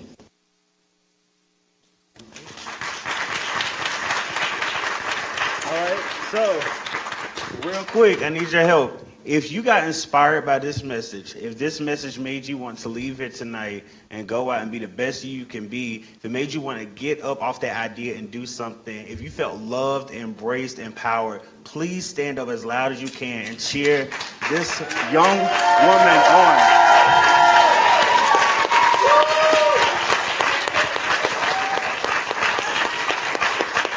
I'm sure on behalf of the students and especially these young women in here, words cannot express how grateful they are to have you stand in front of them and important to them this way. So we all could feel those tears come out, because it's, you know, that someone pointing to you, it matters. Sometimes it's that little thing they say, that little smile they give you, that little piece of advice, they can take you through the rest of the semester and on throughout the rest of your tenure here at A&T. So we greatly appreciate you for being so transparent. Thank you. Transparency is something that can help all of us get a little bit closer and build off one another. So thank you once again. On behalf of the Boss Up Initiative, we would like to present to you a plaque for being our keynote speaker for the evening. We also have two student highlighted panelists that would like to give you gifts as well. So dope. Y'all gonna make me cry again. And we also have a Boss Up shirt for you as well. Yes, I need my Boss Up shirt. Shout out Thank to you all so the bosses much. in the building, y'all. I really appreciate y'all for real. And if y'all don't get anything from anything that I said, the one thing that I really want y'all to take from this, people can take the clothes on your back, they can take the shoes off your feet, they can take your car that's outside, they can kick you out of them dorms, they can take the house, the fancy houses that the staff live in, all of that stuff can be taken away like this. This is the only thing that cannot be taken away from you. And this is the only thing that will get back everything that is taken away from you. Thank you again. Stand up. Give her another hand clap. Stand up. Stand up.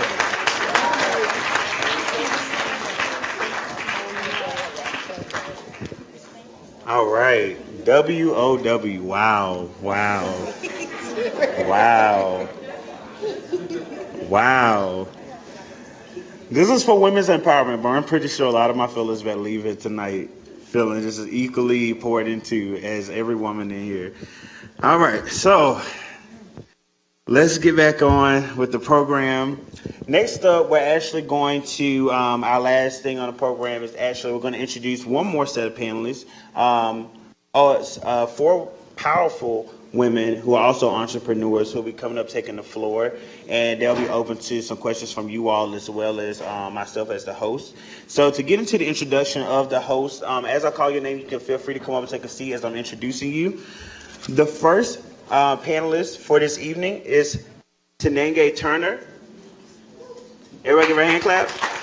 Tenenge Turner is a mother, entrepreneur, mentor, and beauty and wellness coach who works with hundreds of women to help them achieve financial independence in the direct sales, health, and wellness industry.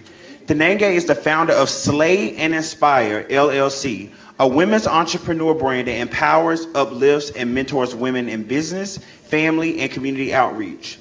Tenenge truly believes that the programs, events, and workshops are the foundation of Slay and Inspire and provide women with the opportunity to grow and become the best version of themselves through entrepreneurship and brand and vision development. Tenenge graduated summa cum laude from Clark Atlanta University with a Bachelor's of Arts in Psychology.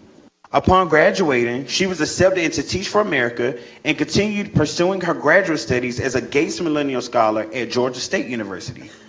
Tenenge spent 5 years at an elementary school as an elementary school teacher before retiring to become a full-time mom and entrepreneur. Because of the success of her business as a beauty and wellness coach, she has helped hundreds of people see results on their health and fitness journey and created a team of motivated women who are fueled by their drive to be more, do more, and earn more. Her greater passion is helping women become financially independent through business mentorship, personal development, and networking. Once again, ladies, Tenenge Turner. Our second panelist for the evening is Stacy Milner. Stacy Milner is an entertainment industry veteran who has served as the assistant to the chairman of NBC and Paramount Pictures. She is the founder of Executive Temps, one of the premier employment agencies exclusively serving the entertainment industry and her elite team are responsible for recruiting the best and brightest talent to meet the unique needs of the agency's high-profile clients of major motion pictures. Milner began her career as an NBC page prior to assisting The Late, where she witnessed firsthand the maverick programming strategies that led the network to an unprecedented 68 straight wins in the weekly Nielsen's ratings, to Territorial success of Warren Littlefield, former NBC Entertainment capacity as the West Coast assistant, to join Paramount Pictures as the assistant to former TV Group chairman Karen McCluggage. the progenitor, I'm sorry. Progenitor, I'm sorry. The progenitor of the studio's first TV network. Her latest venture, the Entertainment Indus, forces with the White House Initiative on Historically Black Colleges and Universities.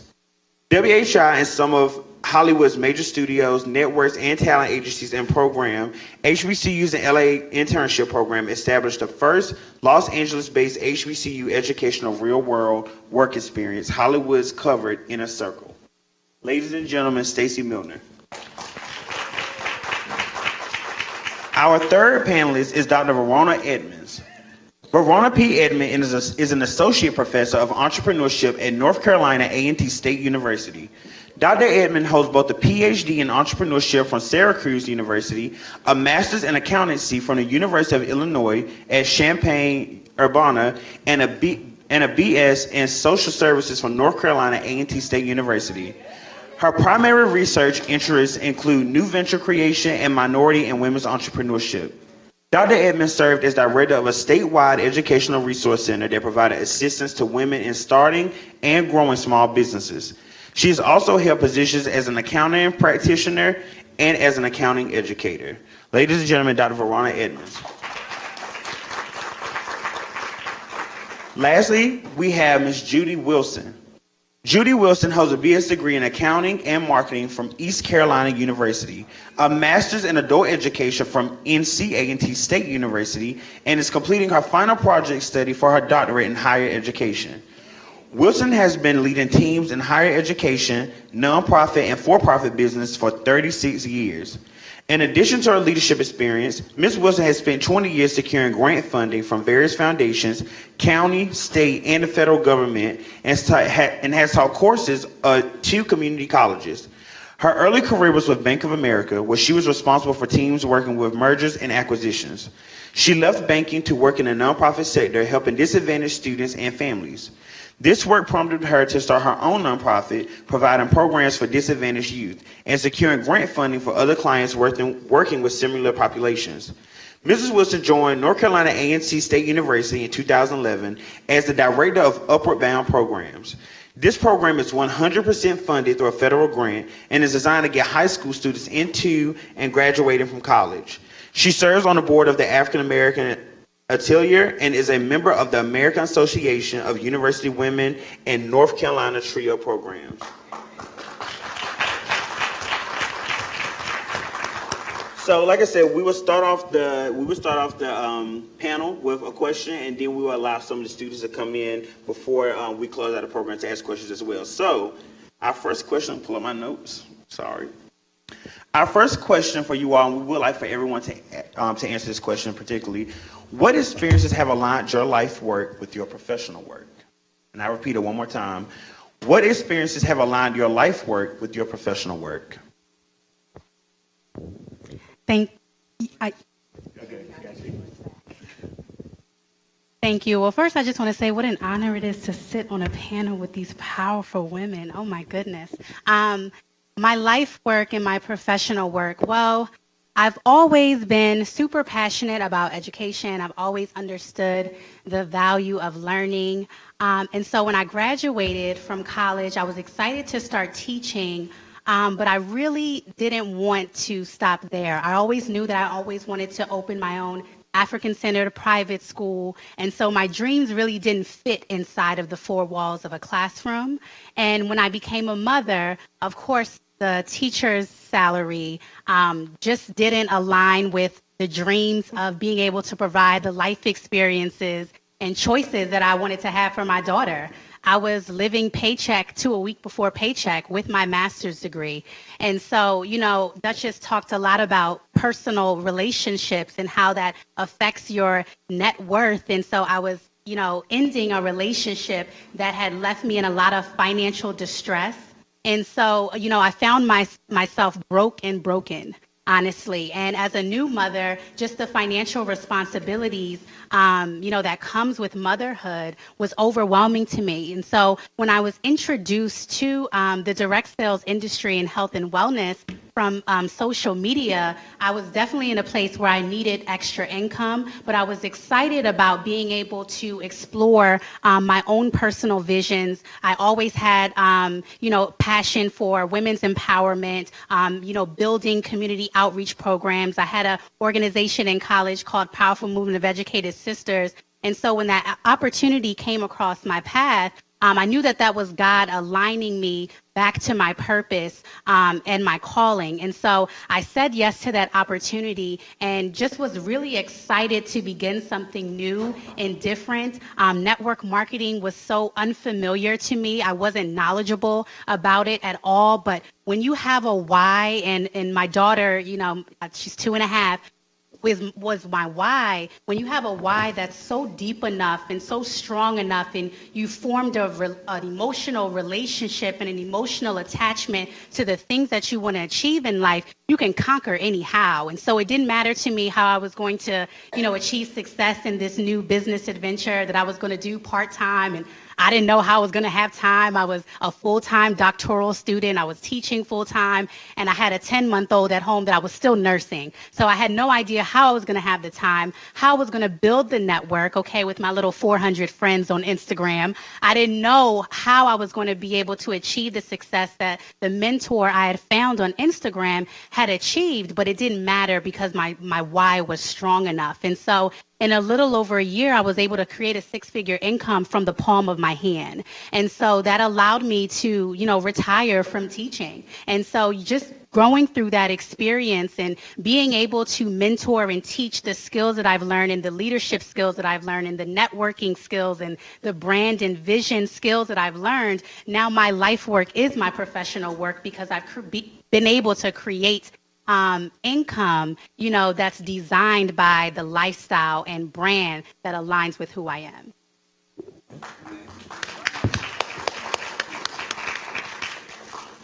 That was good. Hello, everyone. I'm so honored to be here. It's just, I've been so inspired tonight, just by all that has been said, and the students alone just blew me away. I mean, I am like, go, go, go, entrepreneurs. So for myself, my passion has always been to teach, to inspire, and to encourage. I'm a person who loves to teach. Excuse me, getting over a cold. Hoping it didn't come back. At any rate, that's my desire. And so that led me into a field of working in the entertainment industry. I got a chance to work behind the scenes of a major television network, NBC, during the days of The Cosby Show, Cheers, Hill Street Blues, all the hit shows that made NBC #1. And I had an opportunity to be behind the scenes working for the major executives, which led me really to serving. But I had no idea in realizing that in serving that I was also learning at the coattails of the masters. And so I got a chance to be exposed into an environment that then led me into what I'm doing today. During my days of working at NBC, it was a time when I realized that no one wanted to call for temporary support, and that was somebody to come in and basically pinch hit while the assistant was away. So the light bulb went on for me, and I like to say it's one of the few times that I believe I heard the voice of God. And I was a person who was temping at the time because my husband played baseball professionally, so we would come back during the minor leagues. You don't make any money. 6 months out of the year, and I'd come back and I would temp. And so I was walking the corridors of NBC, and at the time I realized that, this particular day I was really dejected. And I was like, I'm capable of more than this. I can do more than copy scripts. And so I say that it's one of the times that I believe I heard the voice of God, and I believe he said to me, what you do now, you will not always do. But he who desires to be greatest among you, let him serve. Well, when I heard that, I squared my shoulders. I said, I truly desired greatness. I knew there was more in me. So I said, I will copy scripts until the sun comes up because I know that I am going to do more than this. And so then I ended up starting a staffing agency. And I started with a very small vision. I only was going to put 4 people and work the top level executives of NBC. Well, it snowballed. And here we are 30 years later, and we probably staff for more of the major studios and networks than any other agency. So I'm very, very passionate about what I do. That then led me to clients saying, we can't find diverse talent. I said, what do you mean you can't find diverse talent? Where do you find your other talent? You go to top universities across the country. Well, if you want the best and brightest diverse talent, go to HBCUs. And so they said, wow, Stacy, well, when are you going? So I have made it my mission since 2011. I have been traveling to HBCUs every fall and spring, and I bring the industry to campus so they can put their money where their mouth is and actually show up on campus and actually recruit students for opportunities across the industry.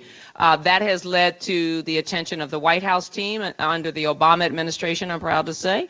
And anyway, they said, we like what you're doing. How can we help? And I said, well, let's become a partner. So then we launched the HBCU in LA internship program. So it is the first internship program in LA, and we are bringing students every summer to Los Angeles, all housing paid, and a minimum of a $4,000 stipend for 8 weeks of interning behind the scenes of the industry. And this year we had 2,000 applicants, and we only have 20 spots to fill, so it's very competitive because we have to pay for everybody's housing. We were hoping in the next 5 years to have at least 500, not 500, but in the next 5 years to have 100 students converging on LA every summer. So I love what I do. I'm passionate about you. I'm passionate about opening the door and creating opportunity just like someone did for me. Thank you. Hi, everyone. First of all, I'm really excited to be here because let me tell you, working here and being a professor is rare that students will want to hear a professor after 5 o'clock. Okay? All right, so thank you for inviting me, and I really appreciate this opportunity to be here. To tell you a little bit about my experiences, I'm going to try to be as brief as possible. I'm going to tell you that mine started because I am a product of Northeast North Carolina, and I'm a product of a generation far removed from yours. And as I was growing up, I grew up in a very segregated society, very segregated. But a good thing, you know, it wasn't a sad thing for me because, of course, we had happy families. We had good times. We had supportive families and communities. So it wasn't sad time every day, but it was the situation of the society at the time. But because of experiences during that time,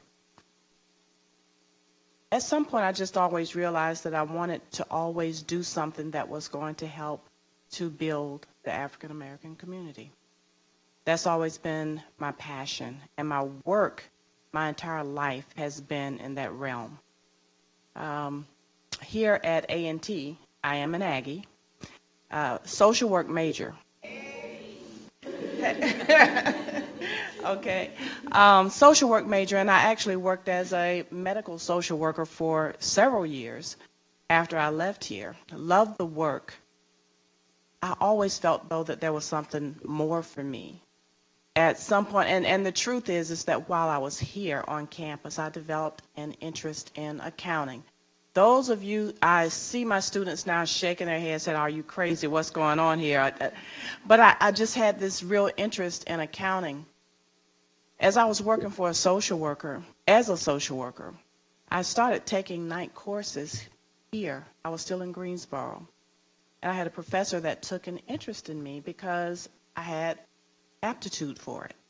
Professor took an interest in me and said, look, why are you here? I just want to take enough courses, one, to see if I'm good at it, and two, if I am, that I can sit for the CPA exam. And that professor said, well, if you don't mind that I tell you, I think you're down the wrong path because you already have a degree. Why you already have a bachelor's degree? Why are you still at this level? And the recommendation was that you move on and you do this as a master's degree. I was divorced, recently divorced at the time. I'm thinking, how can I stop work to go back to school? But it was a lesson for me to let me know that nothing's impossible. You know, nothing is impossible. You are your greatest limitation because we always put these limitations in our mind about what we can and cannot do. And in my mind at the time, I was thinking, I can't. I mean, I can't. I'm the only person who supports me. I have bills. I have bills from divorce, etc. How can I do this? Well, the long story short is that I did it, and I went to the school that he recommended to do that work. When I finished, once again, I always knew that I wanted to do something to build the African American community. So what did I do? Most of the time that I worked as a practicing accountant, I was working for a minority firm. And our clients were primarily minority business owners. That experience, I'm hoping you'll see how it connects later on. Well, to move a little further, when I was in graduate school, as a way to survive, I was a graduate assistant. That's how I was paid. I had to teach also during that time. Always thought that I will never teach. I won't like it. I don't think I'll like it at all. I'll never teach. That's not for me. Well, so happens that I taught, and I loved it. I absolutely loved it. And in the back of my mind, I always said, at some point, you need to go back. When you get settled, I was living in the Raleigh-Durham area at the time. I was saying, see if you can't go over to North Carolina Central. Because, again, I want to work within the African American community. See if you can't go there and at least work as an adjunct. And guess what? I did. That led to a full-time gig at North Carolina Central. And I worked there for many years teaching. As I was teaching, I became part of a program that was working with entrepreneurs in the community there in Durham. And we did educational programs for them. Also helped them with some assistance, say, with their tax work, etc. And I did that work. I was like, this is great work. I really enjoy working with these business owners. Well, move forward a few years after that. I had a connection to let me know of an opportunity. They were looking for a director for the first women's business center that was going to be located in Durham. Why don't you think about it? I thought about it. I said, okay, well, it might be really interesting because my experiences at Central had taught me I really loved that entrepreneurship realm. I worked there for several years before finally deciding, well, and I worked with women entrepreneurs primarily, helping women to start and build their businesses. Loved every moment of it. So when it came time for me to move from there, the question was, where do you go from here? I always thought that I would want to end up in the classroom because, again, I have a passion for teaching. I have a passion for encouraging. I have a passion for facilitating. But the question was, do you go back now to do your doctorate in accounting or entrepreneurship? And the decision was entrepreneurship, and it was the right decision. Which is what landed me here. And let me tell you something, while I was doing my doctorate work, and this is sad to say, I always knew that I wanted to come back here if possible, because this is where I started. And I always wanted to come back here. And the alternative to coming back here was to go to some other HBCU. As a PhD student, I had to keep that under wraps for about 3.5 years. And do you know why? The reason is because at the time, I was told, and I believe that after the experience, that the school will probably, or your professors will probably lose interest in you if they think that they're going to pour all of this money and education into you and then you take it to an HBCU and not go to a top-ranked research institution. And not that we aren't. But if you understand what I'm saying, if you're not going to go to the Carolinas of the world, you're not going to go to the Dukes of the world, etc. So I did keep it under wraps. But as it would turn out, I always wanted to be here. I'm here. And I love it. And I'm doing everything that I ever wanted to do right here where I started.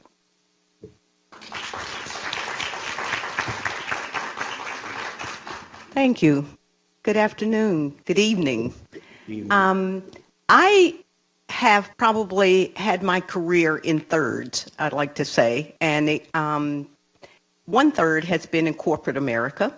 I did start by going to East Carolina University, but I will tell everybody in this room, I went to East Carolina because I grew up as a low-income first-generation student with a father who said, you have to go to the school that's closest to us. Here's $5 on Sunday after church. And on Fridays, I had to be on the Greyhound bus coming back home so I could do chores. That was the way it was.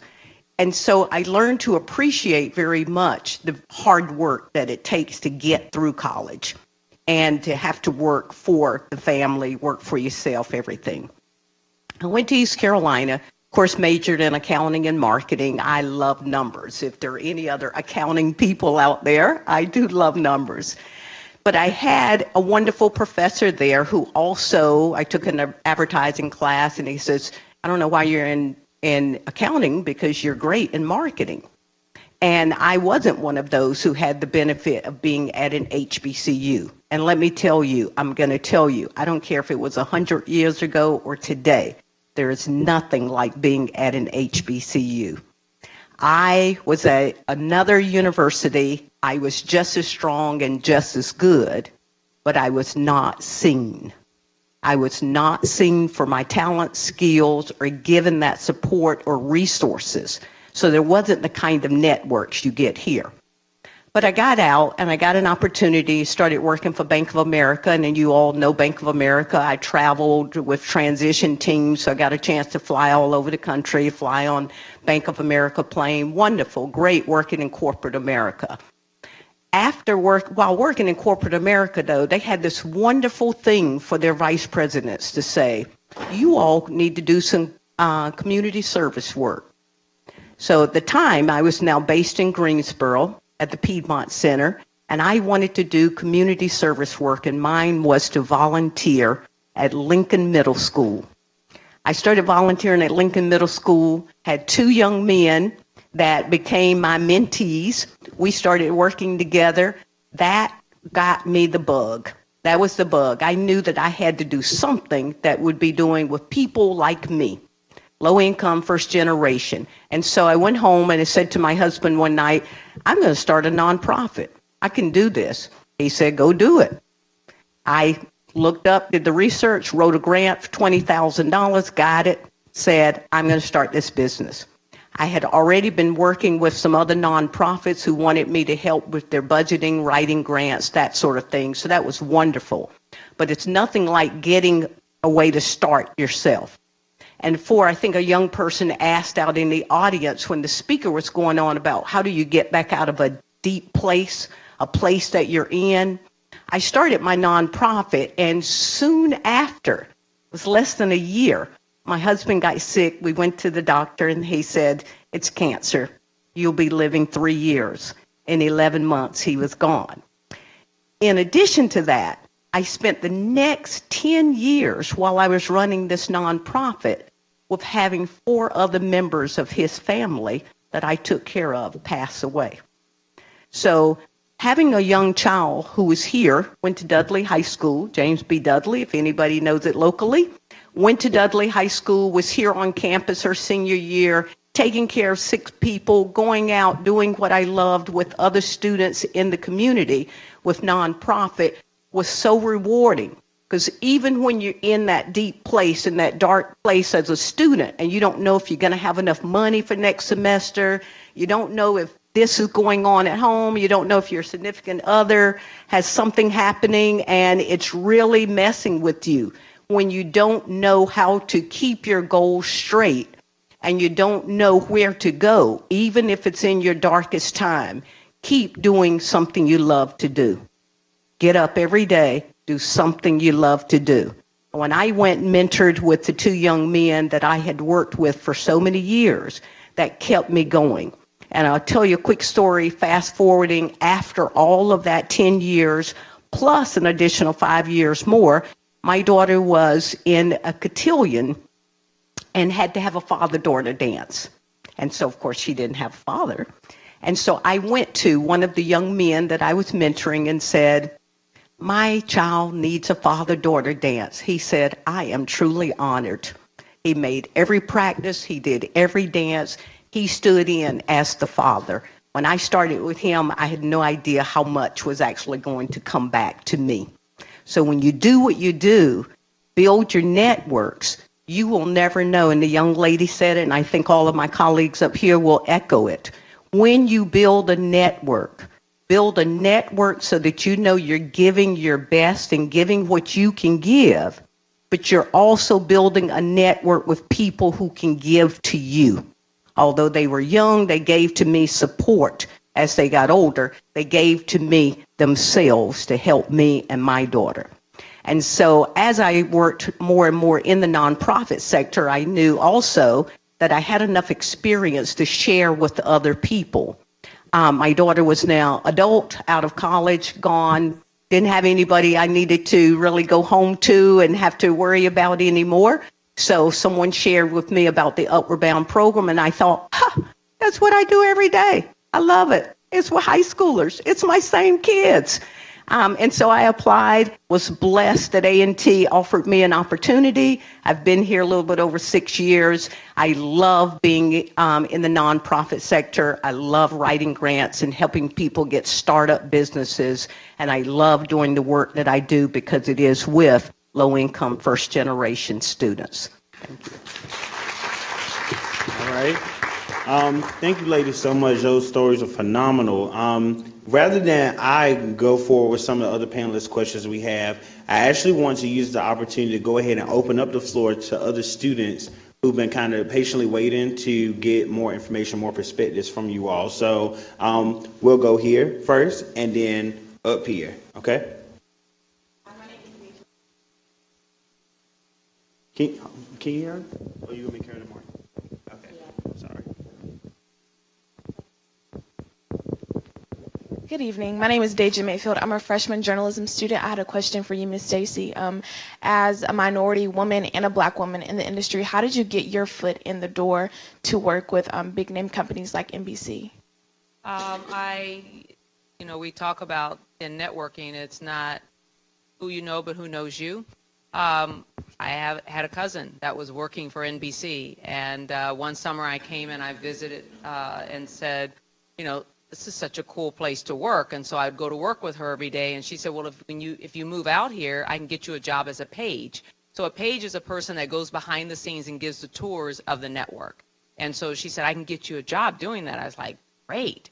So I moved back to California, left Ohio, and went to California and ended up becoming a page and giving tours behind the scenes. What I didn't know is that in 14 months, your pagedom was up, because it was your time to be on the inside to network and to gain a job. So I was like, oh my God, I got to get a job. So then I went and I interviewed for a position to work with the director of the Movie of the Week department and got the job, and that launched my career of just being behind the scenes. And Hollywood is one of those industries, it is truly an apprenticeship business. It's about getting on the inside, learning their way, their culture, their environment, and that's how you launch. But typically it's going to be someone that allows you access in, somebody you know, which is why I wanted to do the HBCU in LA program, because many of you out here don't know anybody there. So I said, well, if we have a program that funnels them through, then now we can create access and opportunity for the next generation of diverse voices and people who want to be in this industry. All right, thank you so much. So our next question. Good evening. My name is Destiny McElroy. I am also a journalism PR marketing student here at A&T, a senior. I guess I can speak on behalf of all the JMC students in here. There's so many in here that we do not see enough entertainment businesses as far as networking and having an opportunity. So my question to Ms. Milner, I want to know, as far as resume building and critiquing for ourselves, what kind of things are you looking for within the LA? Because it's such a competitive field, entertainment period. I think we can all agree we're just hungry and we're trying to figure out which way to go, where to go. Me being a senior, I have no idea where I'm going after school. But all I know is I'm hungry and I want to work. So it's like, what do I need to do so I'm not wasting my time? Right. Well, that's a loaded question because it's built over time, right? What we are finding that typically they look for, they want students that have been involved on campus, right? They want students that have been involved in leadership positions. They want students that have been involved, like these students that I see working the camera, engaged in what you say you're passionate about. It needs to reflect in your resume. So if you have those types of things in your resume, then when an entertainment company looks at it, regardless if it shows, a local television station, your campus radio station, you are going to be marketable. It kind of sets you apart. Also, they realize that, where you come from, right? So you're not going to have the same competitive things on your resume that someone who has more access to that particular space. But your resume has to reflect what you say you're passionate about.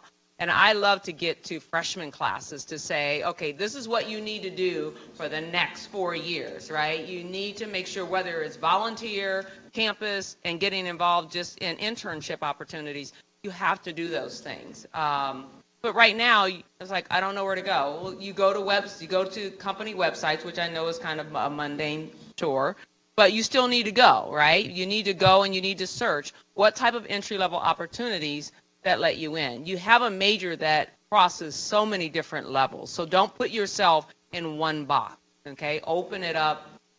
Go be a page, right? I was a page. What you're trying to do in Hollywood is just get yourself inside of what I call this coveted inner circle, right? The industry, the statistics show that there are some 27,000 film school students, journalism students that graduate every year just looking to get inside of here. And you're trying to figure out, how do I penetrate? Internship is what you needed to do all along. If not, you got to figure out a way to just get an entry-level opportunity in. Okay.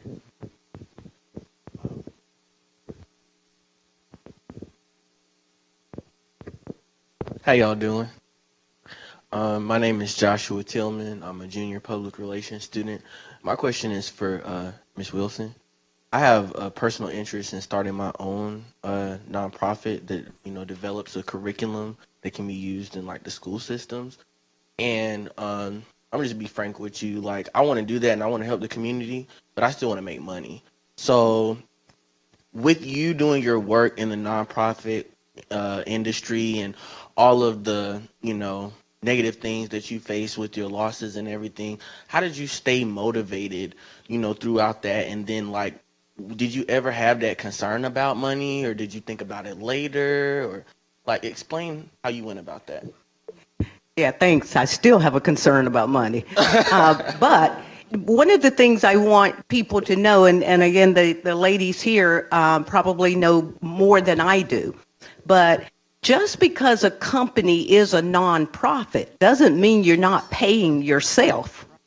The definition of a nonprofit is that the company doesn't have profit that it can go and put in a bank or tell its board or investors.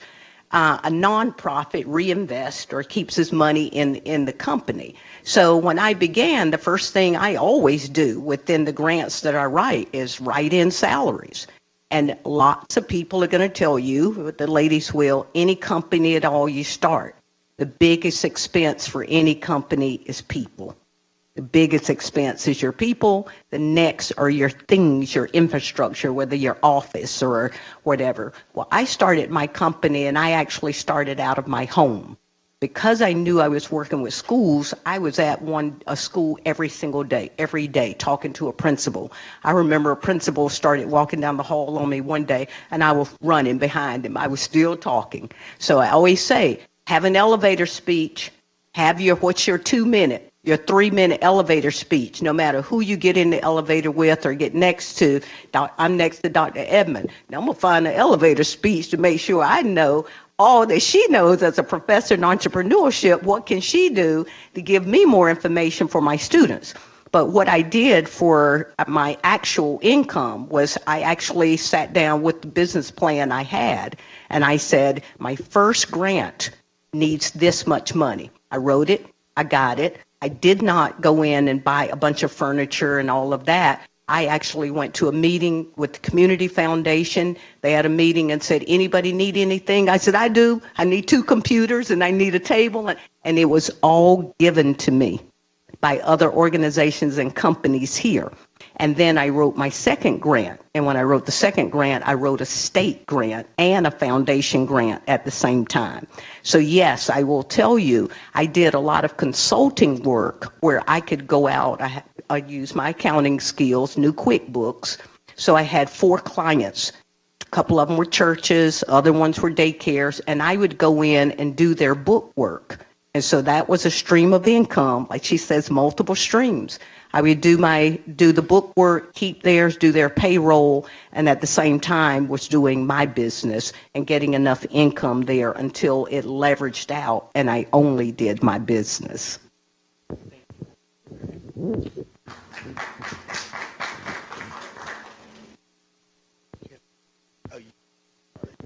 Okay. Hello. My name is Deja Stewart. I'm a junior mass communications public relations student. First, to Ms. Turner, your outfit is bomb, and I really, really like it. But my question is for Ms. Milner. What advice do you have for journalism students who are trying to make their own lane in the entertainment industry?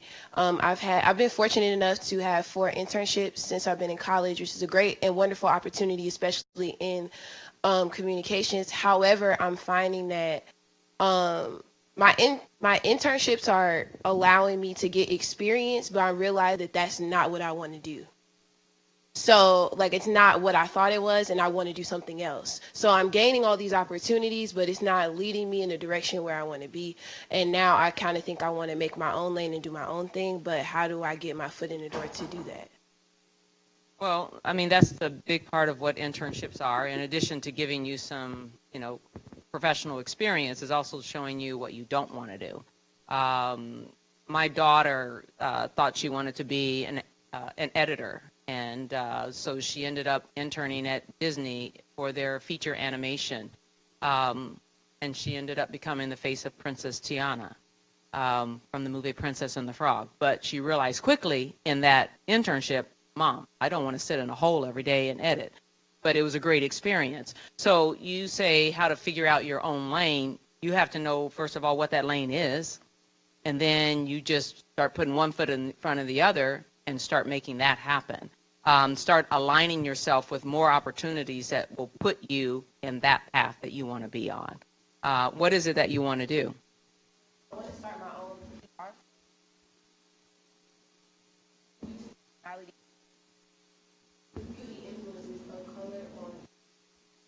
Fantastic. So now you know what you need to do? This is what I did, right? When I was at NBC, I didn't know anything about starting a business. And first of all, I didn't go to college. I never went to college a day in my life. I came from a low-income household. No one in my family ever went to college. It was never even discussed. So by the time I got to NBC, I was the person constantly hiding anytime someone talked about what school they went to, because I didn't feel like I measured up, right? But it turned out okay for me. So it took me a long time to be able to say that. But so now what you have to do is figure out, get with companies that are doing what you want to do, okay? Because it's always good. When I started the agency, I got a chance to see how NBC handles staffing from that type of major corporate level.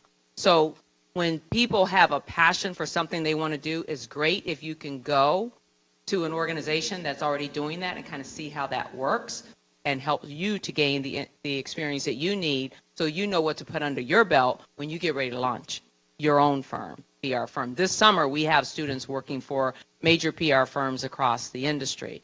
And that's just what you now need to align yourself up with. So you got to be more intentional and strategic in what it is you want to do. And sometimes we figure it out late, but that's okay, just as long as you get on that path.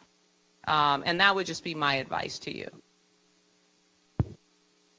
Hi, my name is Jamie Johnson. I'm a recent graduate of A&T twice. I have my master's in information technology and my bachelor's is in computer technology, which is basically just the hardware. I tear computers apart and put it together. So shouts out to Smith Technology Hall. My question is for Ms. Turner. Because you're doing like with wellness and everything else, is it more coincide? Are you gravitating more towards empowering women specifically with wellness and influence, or are you also helping towards young men as well? Like he has a profit with helping young men that's in high school and in middle school and in elementary school. That's great. But how is it that you can expand to those that are younger, especially being that you have a young child yourself? That's so good. So Slay and Inspire, the brand that I created, is specifically designed to empower women entrepreneurs. That's who I'm called to. I can't help that, God placed that on my heart. That's where my alignment and my purpose is, and that's my definition of success. It's on the corner of purpose and alignment. So that's why I'm here. As far as building the brand, expanding the brand, and building those community outreach programs that I was so passionate about that I was able to do in college, that's what I'm excited that I have the free time to do. So being a full-time entrepreneur to me is not only just being able to access financial independence and be on a journey to be debt free by 30, I'll be able to invest into my own dreams, my own businesses, not have to take out loans to or look for supporters and sponsors to be able to do the things that I want to do. So a lot of that includes outreach to young women. I used to have a middle school mentoring program. I used to have a prom project that I'm just so excited to be able to do those things and not have to worry about where is the money going to come from, because in a student organization, you always have the university backing you up. You're able to go out and find sponsors and things like that. So I'm just excited to now be, there's no limit or cap into the income that I can create as an entrepreneur in my business. So being in that position, the freedom just to be able to explore, some of the things that you're talking about, is exciting to me. But as far as the health and wellness, our products are for everyone, plant-based products for everyone. So I do help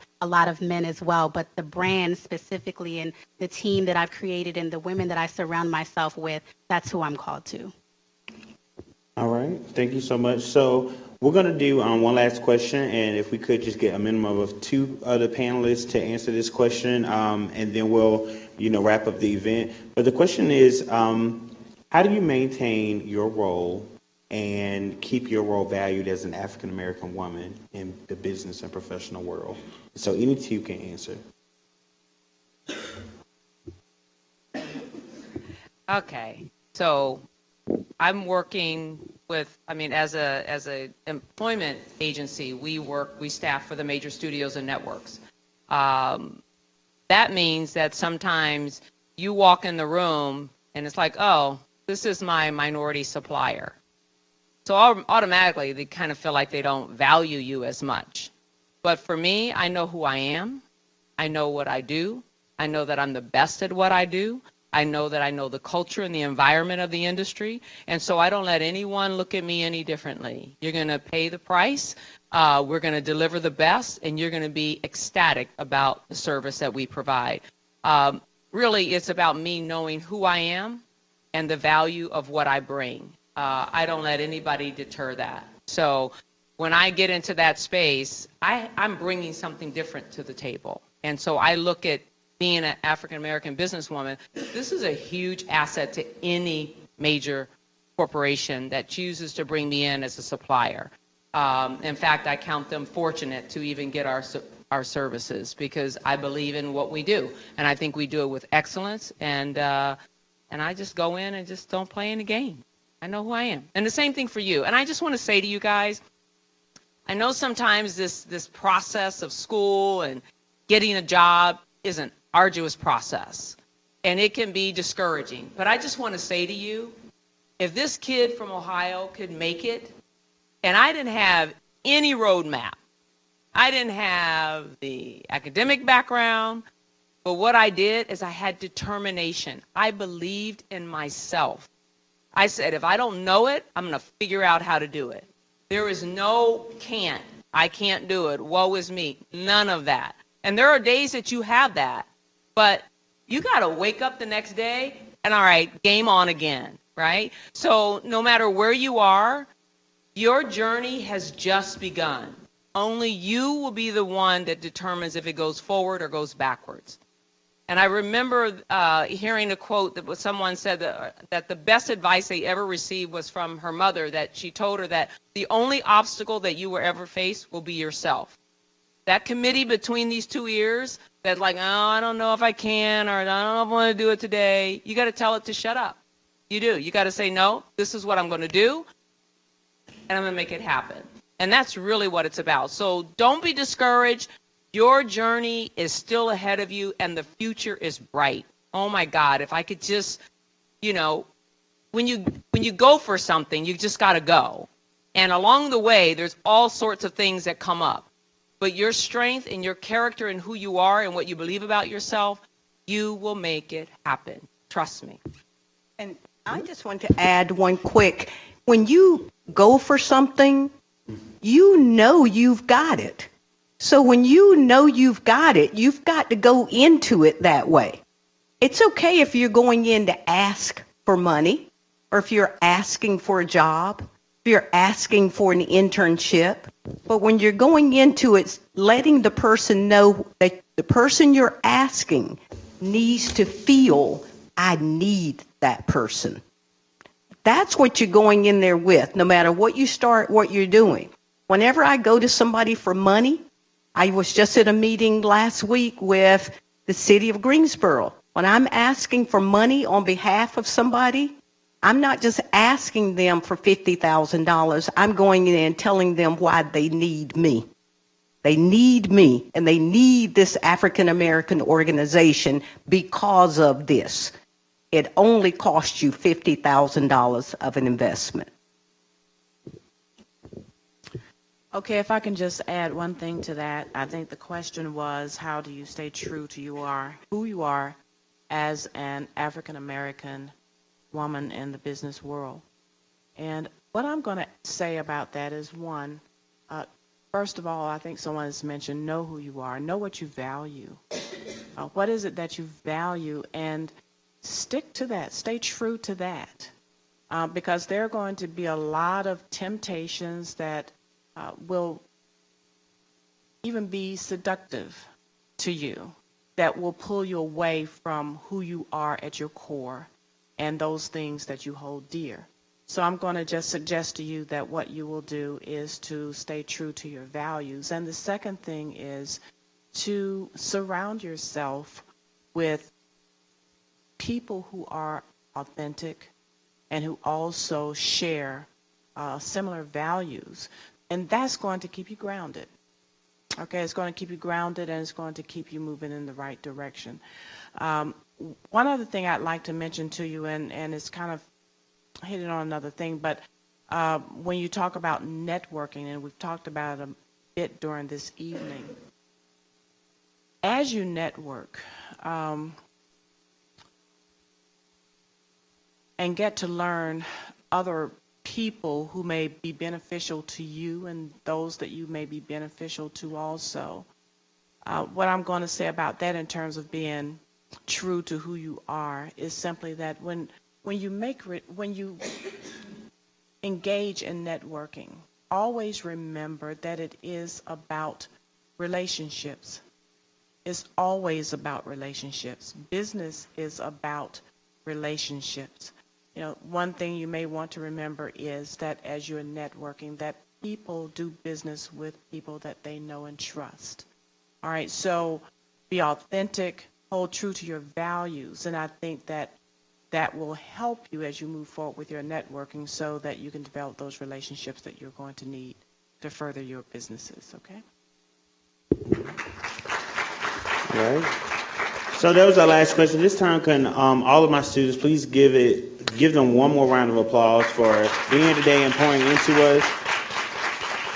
We sincerely thank you all for your time, for your dedication to enlighten us on your journeys, on your experiences and your perspectives when it comes to professionalism, especially when it comes to these young women. At this time, if I could get Ms. Keonia Rogers and her team to come up.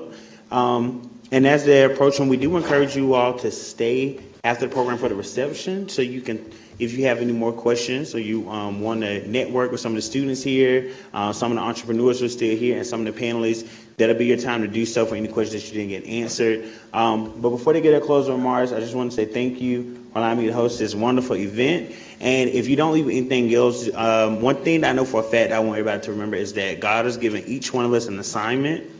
And one thing that we can't do is get too focused or distracted on other people's assignment, and we forget to do our own homework. And then we fail the class that we were supposed to take in life. Okay?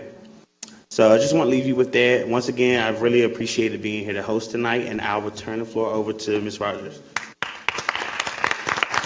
Let's give another hand for our host for the evening of doing a marvelous job.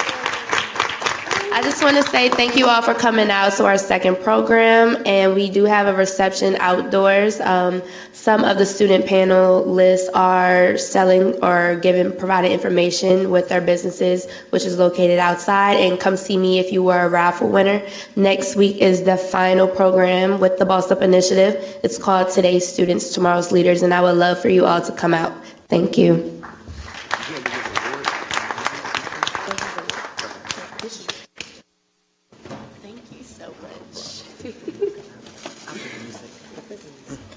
Hope I did it justice. You did great. I'm glad I'm gonna play that.